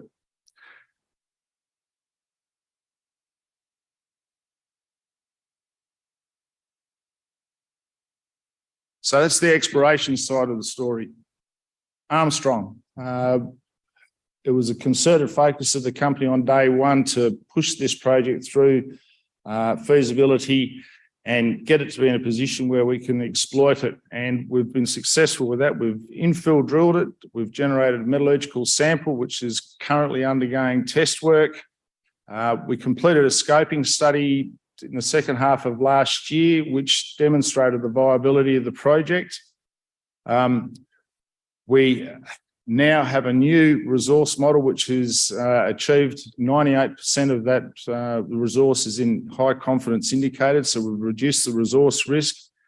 And we sit here at step 3 in the process of undergoing the final stages of a full feasibility study, and now embarking on the permitting and various other aspects so we can have an operation that's production ready by the end of 2023.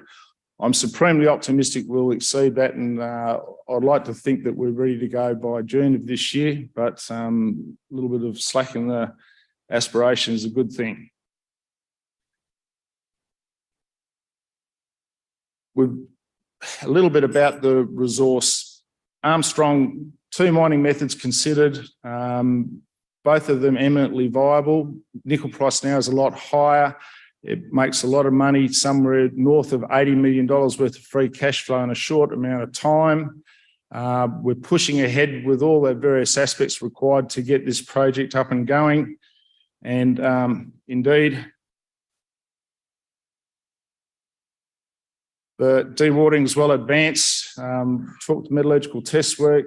all the environmental permittings on foot. Mine design with the new resources happening, and project management plans are well and truly on their way. So that completes the nickel story. Let's talk about lithium. In October of last year, we discovered, we took some rock chip samples. We were successful in identifying some high-grade pegmatite. We've moved very, very quickly. In the last 5 months, we've now completed two drill programs, and we're on the cusp of a maiden resource with this particular resource. The outcrop, spectacular outcrop. The rock was poking out of the ground. We've since that point in time done 3,500 metres of drilling, some 91 RC holes, 4 diamond holes, and we're now announced only this morning the outcomes of all of that drilling. I think we've got a red hot opportunity for a DSO project. We've been very, very specific because it's time critical that the core of this resource has been drilled out on a 10 by 10 pattern, and very close to surface, very shallow dipping, broad widths of mineralisation with only 15 to 20 metres worth of cover. So an excellent opportunity for us. It's being fast-tracked. Metallurgical test work to determine what sort of recoveries we can achieve. We're doing ore sorting. Mining studies are on foot now, and we continue to look at various other targets we have on our project area.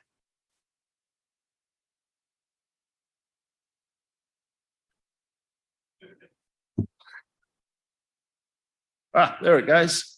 So 2023 is going to be a busy year for us. Ongoing exploration. I've had lots of interest from people wanting to vend in on the lithium. So we're still a single company, single focus on nickel lithium. Armstrong's going to happen for us. Widgie South will happen for us ultimately. The lithium is a growing story and could be a game changer for the company. So it's going to be a big 2023 for the company. A new battery, Chris. Thank you very much, ladies and gentlemen.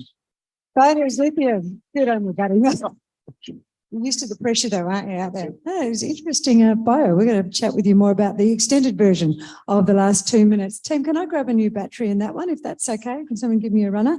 If you've just come in at the back, down here it says reserved. It is no longer reserved. It's reserved for you. So if you'd like to come down and grab yourself a seat at a table and a bit more room, and if you're up the back and you'd like to change position, you can come up and join us as well.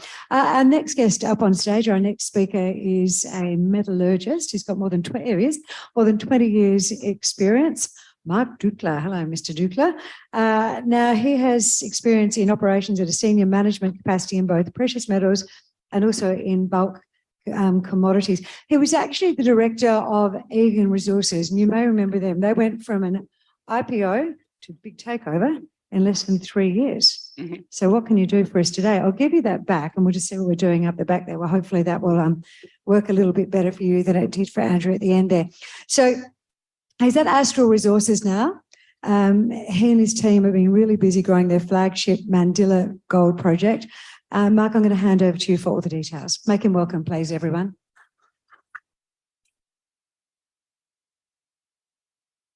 Thank you. I mean, the last time I actually heard you speak was actually at Christine Ely's funeral. It was rather tearful, quite beautiful. So thank you very much. Christine Ely's funeral. You spoke at her funeral. That was the last time you spoke. So I'll try not to cry like a baby as I talk about Astral, because that won't actually impress anyone here today. So thanks very much for your time. It's a pleasure to be at the RIU Explorers Conference. This is the very first time Astral is actually telling its story. And we'll see how the clicker works for us. Okay. So our projects are in the Kalgoorlie-Kimberley region. Steve's already given us a bit of a real estate view because we actually share tenure with Steve's company in Widgie Nickel. This area should be very familiar from a geography perspective and should be extremely well understood from a mining jurisdictional viewpoint as well. There's obviously some really good benefits of being in this area, easy access, great serviceability. But one of the real positives for having your projects in this Kalgoorlie-Kambalda region is if you get to that 1 million ounce mark, certainly from a gold perspective, obviously, you can be almost certain that at that scale, your project gets developed and it becomes commercialised. We have two key projects in the region that we're investing our money and effort into. The first is Mandilla. It's right next to the Coolgardie-Esperance Highway. It's only 22 k's from Goldfields' 4.7 million tonne per annum St Ives process plant, and it's 70 k's from Kalgoorlie. The second project is Fayetteville, and that's 14 kilometres from Kalgoorlie, and we actually have Northern Star as our neighbour to our immediate north. In December of last year, we put out a resource estimate. That was our fourth update in 3 years, and we clicked over the 1 million ounce mark with 30 million tonnes at 1.1 grams per tonne for 1.03 million ounces. The resources at Mandilla have been growing an average 28% every 6 months for the last 18 months. And we have 2 rigs turning at Mandilla as we speak. We've actually been at the Mandilla project drilling for 3 years now. We're getting better at how we target the mineralisation there, and we're getting better at actually targeting these high-grade trends. So specifically at Thea as well. And in the last resource update, we added 250,000 ounces at a discovery cost of $16 an ounce. So Thea is still growing and still growing rapidly. Last year as a company, we drilled 45,000 metres of drilling. As of the 10th of January this year, we were actually already on the ground drilling at Fayetteville. We completed a 4,000 metre program there, and we've now moved those drill rigs back to Mandilla, and we have 27,000 metres of RC and diamond drilling underway as we speak. We are focused on growing the resource base. The reality is you can only achieve that by drilling. It's the middle of February today, and we've actually been drilling for 5 weeks straight already. We are getting very close to the critical mass that we believe will allow us to develop a standalone project. So from a board and management perspective, the team are well covered in all the technical fields that matter. We were previously successful in a previous company, and we achieved that success by doing really good technical work, and we're continuing to do that good quality technical work today. So now moving on to the project. That's the Mandilla project. You can see the local area geology there in close-up view. We don't have a massive tenement package in this region, but as the opportunity presents to grow it, we're jumping on that opportunity as it presents. It's been growing rapidly as a project. 1 million ounces have been added in 3 years. Mandilla now consists of 4 deposits. Thea is the main deposit. That is the main game. 85% of the resources are at Thea, and it grew rapidly during the last update, 220,000 ounces of growth. So it is still growing rapidly. EOS is a high-grade paleochannel deposit with the potential for mineralisation to extend into the fresh rock. And Hestia is our newest discovery. We've already identified mineralisation over 1 kilometre of strike, and we've got the RC rig camped there at the moment. And once it actually finishes at Hestia, it moves on to Thea. So as I said, it was 45,000 metres of drilling last year. 6,500 metres of that was actually put into the Thea deposit. And of that, 5,300 was actually diamond drilling. I spoke about the fact that we believe we're getting better at targeting the high grade at Thea. And perhaps a really good indication of that is of the 18 diamond holes we put into Thea last year, we actually averaged 97 gram metres of gold across those holes. Typically for us on our geology sections and plans, anything above 50, we highlight as a purple dot or a purple bar. So to average almost double that over that entire program is a fantastic return for us. And you can see it in some of the results. 25 metres at 10.6, 32 metres at over 5 grams, 4 metres at 25 grams per tonne. And then moving on to EOS, we did infill and extensional drilling there, and that's demonstrated that is a high-grade paleochannel deposit. 3 metres at 12, 2 metres at 13, 1 metre at 17, 1 metre at 12, and the results continue. And then finally at Hestia, we also found some decent high grades there. And I'll show you in some of the coming up images. These actual high grades are on sectional spacing that's in excess of 80 metres. So we haven't even converted that into resources yet. 6 metres at 7, 1 metre at 26, 2 metres at 6. So that aggressive drilling that we did in 2022 has certainly delivered. And given the drilling that we've already completed at Fayetteville, the 27,000 metres that we've got on the way at Mandilla at the moment, we're on track to drill 31,000 metres within 6 months. So we will more than exceed what we drilled in 2022. Okay, so that, as I said, that drilling led to our fourth mineral resource update in 3 years. The illustrations that's on the slide show the block model and the pit shells for the December 2022 update. Some important points to note. The cutoff grade is 0.39 grams per tonne, and the optimizations we're doing on $2,500 gold price. Those are the same assumptions we used back in May 2021. So we're not changing the cutoff grade or increasing the gold price to increase our resources. This is genuine exploration growth that has been achieved consistently over the last 3 years. So at Thea, we added 220,000 ounces. That was a 33% increase from only 6,500 metres of drilling. The pit volume at Thea increased by 22%, but we actually grew the inferred resources at Thea by 49%. So we're still finding new ounces within this Thea deposit. In fact, if we grab this new block model and we overlay it over the January 22 update, because that was the last update we did, was 12 months ago, we actually increased the tonnes by 9%, increased the grade by 5%, found 14% more ounces in the same pit shell as we had in January 2022. So the Thea deposit has got more legs for growth, and we have the diamond and RC drilling planned and underway to demonstrate that. And then at EOS, we had 190% growth in ounces and, more importantly, a 33% increase in grade. Remember, EOS is a paleo channel. Thea actually started its life as a paleo channel, and then we found over 800,000 ounces of fresh rock underneath the Thea paleo channel. We have mineralisation that extends into the fresh rock at EOS, which will be the subject of testing as we go forward. And then Hestia, that's our newest resource. We declared a maiden mineral resource here. More importantly, there's a kilometre of strike. And as you can see on the image, the mineralisation extends well to the south of the actual optimisation, the pit optimisation. And at the moment, that's because the mineralisation has been identified on a drill spacing that's greater than 80 metres. And we currently have the rig there infilling that. So the additional work we do at Hestia will increase the scale and grade of that deposit. So we actually started drilling at Mandilla on Australia Day. We've got 2 rigs on site at the moment, a diamond and RC. The diamond rig has got 6 weeks of work in front of it and it's drilling its way through a 9-hole program. The RC rig has 25,000 metres to do, which is about 170 drill holes. RC is starting at Hestia. You can see it on the image, the white squares. So we're working from north to south to actually drill out that 1,000 metres of strike at Hestia. Once the RC rig finishes there, it moves on to Thea. Hestia is shear hosted, so it's important for us to get that 160 metre drill spacing down to a 40 metre spacing, and that should allow us to convert it, if not to inferred, well, inferred and potentially into indicated resources. The diamond rig is currently at Thea. It's already drilled MDRC 660, MDRCD 660. That was a 435 metre hole. That only come off the rig probably, it was Thursday of last week, and we still need to process that and get it in the lab. But we're already pretty happy with what we've seen. And that's a significant hole for us. We will extend mineralisation to Thea. There's another 7 diamond holes to do. These are all testing the western flank of Thea. And last year, when we were testing the western flank at Thea, we added 220,000 ounces. So there's potentially significant more growth to go with this Thea deposit.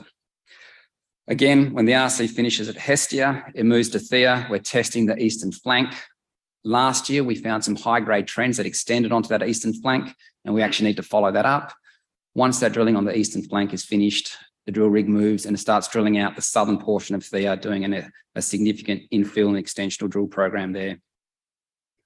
So over the last 3 years, we've added 1 million ounces at Mandilla. We've got 27,000 metres of drilling that will be completed before the half year at Mandilla, and we're executing on our strategy to continue to grow the resource. But I want to spend 2 slides talking about the Fayetteville Gold Project now, and that's because we actually now have reached that fortunate position where we can drive both projects simultaneously. As a reminder, Fayetteville is 14 kilometres away from the 92 million ounce Golden Mile deposit. The stretch of land from the super pit all the way south to St Ives is some of the most gold endowed land in Australia. We've grown our tenement package there to 27 square kilometres. We've already got 3 million tonnes at 1.3 grams per tonne for 116,000 ounces, and that's all at the Think Big deposit. Fayetteville is only 50 k's from Mandilla, so there are obvious synergies for that current 1.3 gram per tonne resource to be able to truck to a central processing plant at Mandilla. From an Astral perspective, Feysville provides us with a pathway to add high-grade ounces and accelerate our journey towards this standalone mine development. The prospects that we've tested from the 10th of January through to Australia Day have already returned some pretty high-grade hits previously. Think Big's got 10 metres at 10, 10 metres at 8, 17 metres at 4.9, 54 metres at 1.8. Saintly, 4 metres at 50 grams, 3 metres at 48 grams, 21 metres at 2.7. Rogan Josh, 6 metres at 8. Then between Ethereal, Camperman, Dalray and Hyperno, 9 at 10, 13 at 9, 6 at 10, and 10 at 2.9 respectively. So as I said, we finished our drill program before Australia Day. We hit the ground on the 10th of January. We completed 9 holes of diamond for 1,400 metres and 26 holes of RC for 2,500 metres. This is the first drilling that we've done at Feysville in over 3 years. We know that there are enriched supergene style deposits that we could be drilling out, but this initial program of RC and diamond is specifically targeting primary gold mineralisation to see what is the potential scale that we have at Feysville. Also, from some of the recent field mapping we've completed, we've actually drilled down plunge and along strike of some of the historic underground shafts that the old timers left behind that dot the landscape at Michelangelo, Mont Vesuvio and Rosina. So the results from these 4,000 metres are pending, and those results are going to inform what we do next at Feysville. But I can almost guarantee we'll be back at Feysville drilling certainly before this end of the half year. So in closing, because I do not want Christina standing next to me tapping her foot, we've got a genuine plus 1 million ounce deposit in the heart of the goldfields. This is no longer about if Mandilla is developed and mined, but when. There are no other deposits of this scale between Kalgoorlie and Norseman and 100 kilometres either side that aren't already in the hands of a major or a mid-tier miner. So this location also has a very strong history of successfully being commercialised, and we absolutely expect Mandilla to be no different. Our most recent resource update returned an additional 250,000 ounces at a cost of $16 an ounce, and there's 27,000 metres of drilling underway at the moment. So we haven't stopped growing. And then we've got the opportunity at Feysville. We've got a number of prospective targets there. Our initial focus is to determine what the fresh rock gold potential is. And with the results for 4,000 metres that are pending, we're confident that we're going to be back there drilling again before the end of this half year. So to finalise, 1.15 million ounces that have been defined, we'll have 31,000 metres of drilling done by June 30. And Astral Resources is absolutely closing in on the critical mass we need for mine development. Thank you.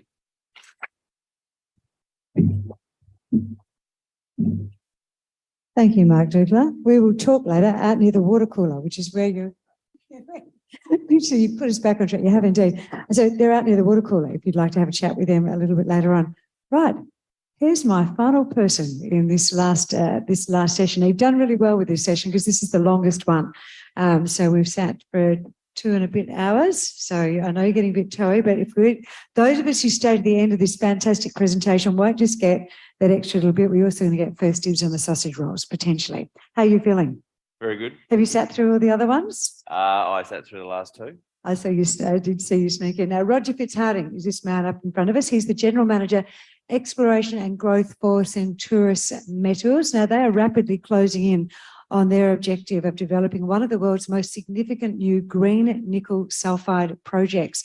And they're fresh from another major resource upgrade for its flagship Jaguar nickel project, which is in Brazil, and that was late last year.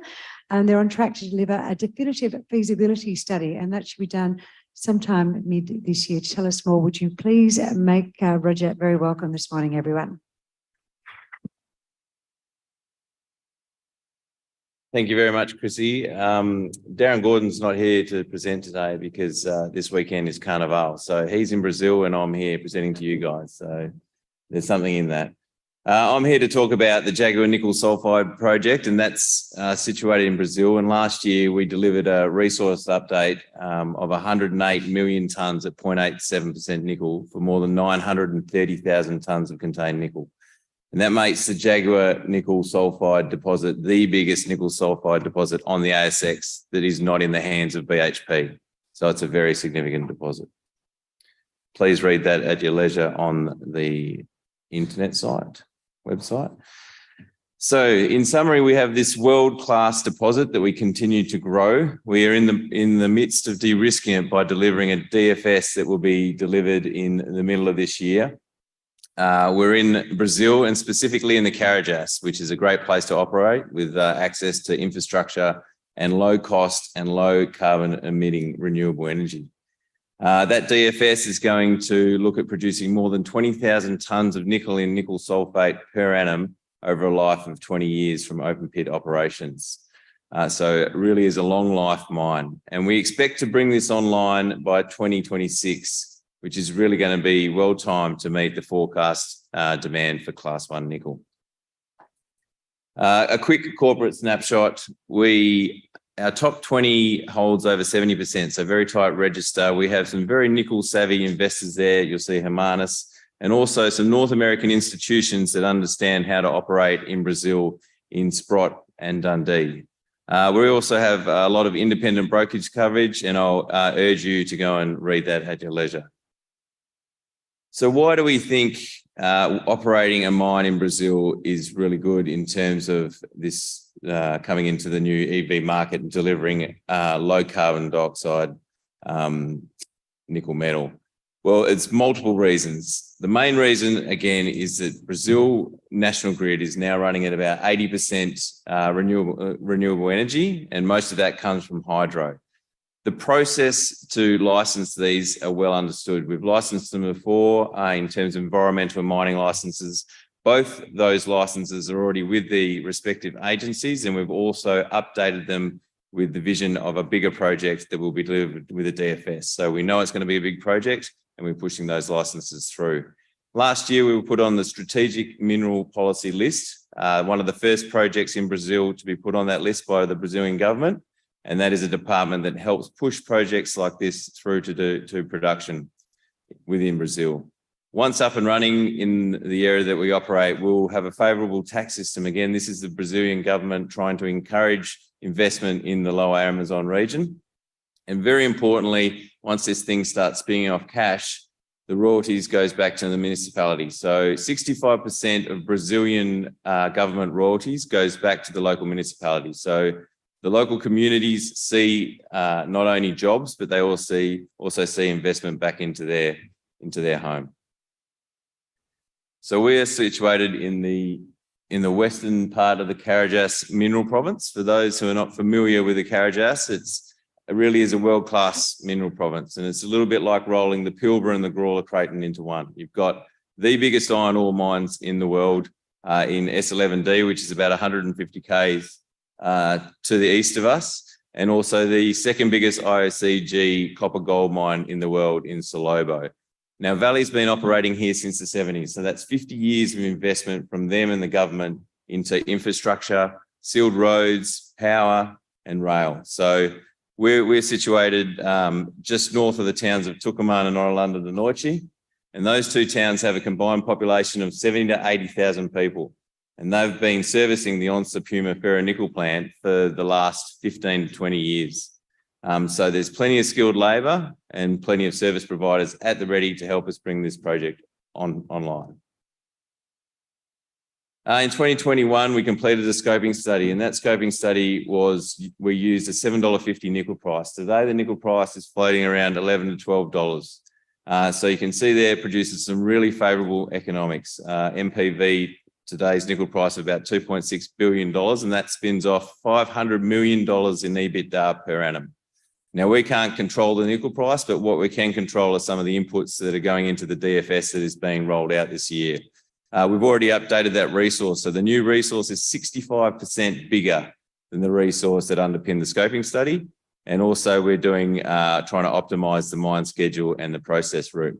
There will be creep on the capital and operating costs because of inflationary pressures. That's to be expected, but we expect the size of the project and the increase in nickel price to more than compensate for these inflationary increases.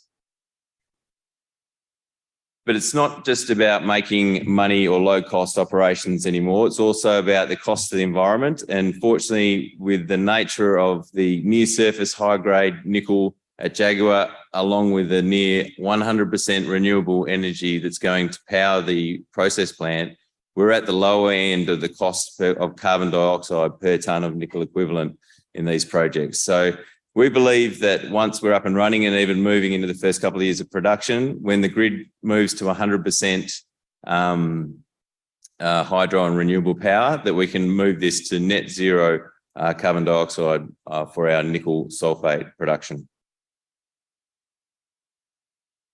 So at the moment, the engineers are working diligently on the DFS. We delivered them the resource at the end of last year, and the first thing they've done is go off and run the opties and getting the schedule optimized. The first thing we notice is that the pits, which used to be individual pits at Jaguar, have now coalesced into one large pit. This large pit is over 3 kilometres long, more than 100 metres wide, and down to 300 metres depth.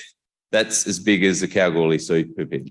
So we know this is going to be a very big mine, produce a lot of nickel in sulfate for a long, long time, and low cost and low carbon emission.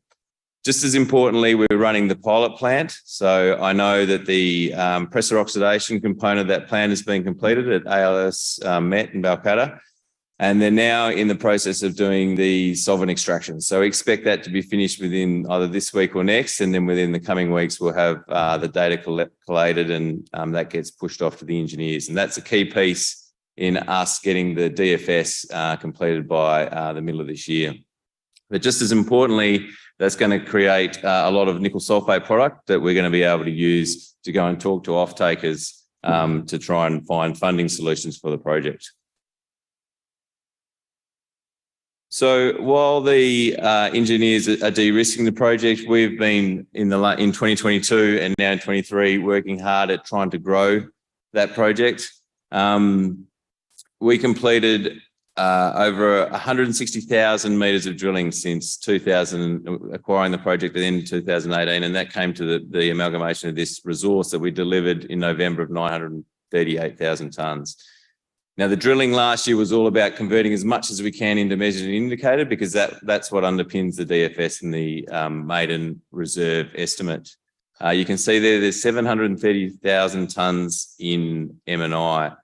And very importantly, more than 500,000 tonnes of that's 500,000 tonnes is sitting within the top 200 metres of surface. So that's going to come out in an open pit. Just as importantly, if you run a 1% cut across the whole resource, you can see that there's a nice 28 million tonnes at 1.5% nickel component within that resource. And just as importantly, again, is that 30% of that is within 100 metres of surface. And what that means is when the mining engineers are making their mine plans, especially in the first couple of years of production, that they can target high grade as required. And that's the sort of flexibility that you need when you're going through the payback periods. So the guys in Brazil have done an outstanding job of growing this resource since we first got it back in 2018. We've increased the resource by over 80%. That's 420,000 tonnes of contained nickel metal in 2.5 years, and adding that at a rate of 160,000 tonnes per annum.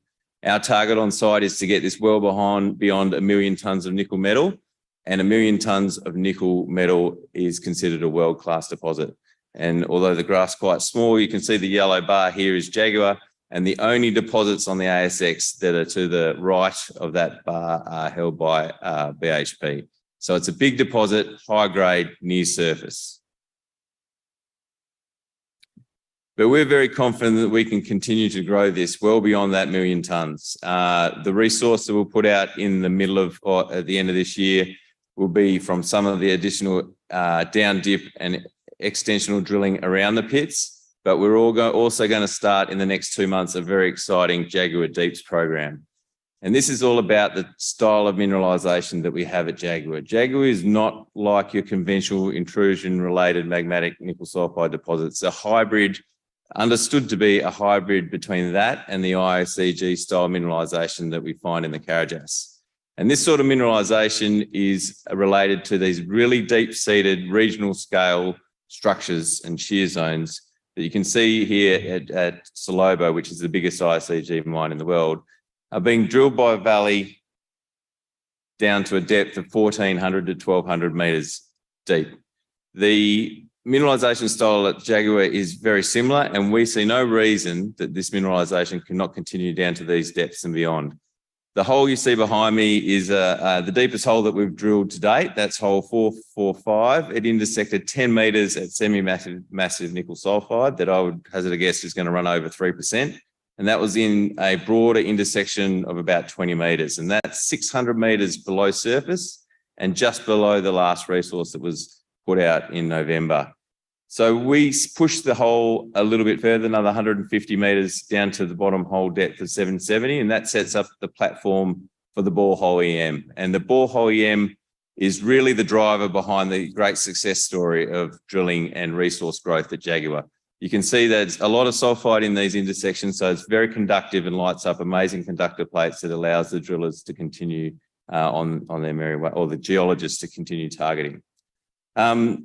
So we are planning to get a rig that can drill down to 1,1600 metres and a winch that can allow our probe to get down to that depth and start in the next month what we're going to call the Jaguar Deeps program. And drilling down there, we expect to hit the mineralisation as well. We won't probably be able to get this across to inferred resources at the end of this year, but we can certainly start to talk about exploration targets. And you can see there that's going to be 600 metres, almost double the down dip extension of Jaguar South.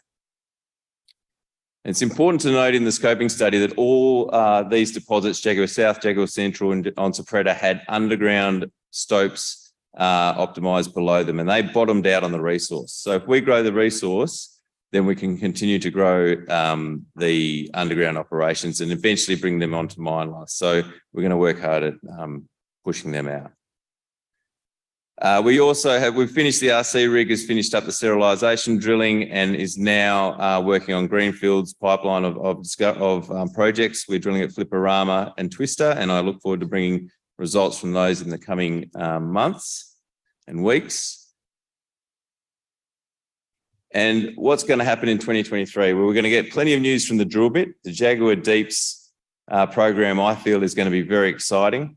We'll also be drilling in and around the pit, trying to convert any hanging wall, footwall waste into ore that can improve on our strip ratios.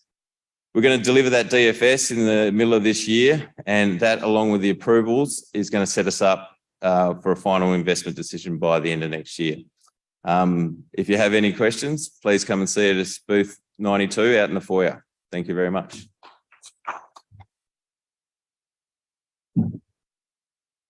Roger Fitzhardinge, on time. Thank you very, very much. Right, team, I see you're on your way out. Stewie has asked me to mention, can you please keep your sausage roll intake to 2 sausage rolls, because he's going to count them otherwise. So if you see a power-packed young man counting your sausage rolls, be afraid, very afraid. He's had to streamline the budget this year. We'll be back. I'll ring the bell. And our next session is only an hour and a half long, so a little bit shorter. Thank you, everyone. Hi, my name is Brad Gurry and I'm the CEO of Social Suite. Social Suite's an environmental, social and corporate governance reporting platform, ESG. We're proud to be supporters of the RIU conference, and I'd firstly like to start by congratulating Social Suite customers that are here presenting throughout the duration of the conference. Black Canyon, Coda Minerals, Gallon Lithium, Galileo Mining, Helix Resources, International Graphite and Nordic Nickel. These companies, along with 80 ASX micro to small caps, understand the importance of ESG to create long-term organisational value. The Social Suite platform is specifically designed for micro to small caps in supporting them, 1, to attract capital from investors that value ESG disclosures, 2, creating revenue through responding to supply chain requests and the negotiation of offtake agreements. 3, mitigating organisational risks while building brand value. The Social Suite platform is easy and affordable for the smallest of organisations to get started with ESG. This is complemented by our industry expert ESG coaches who will help you with your ESG journey. We wish all companies and investors a successful RIU conference, and we're here to help with your ESG needs.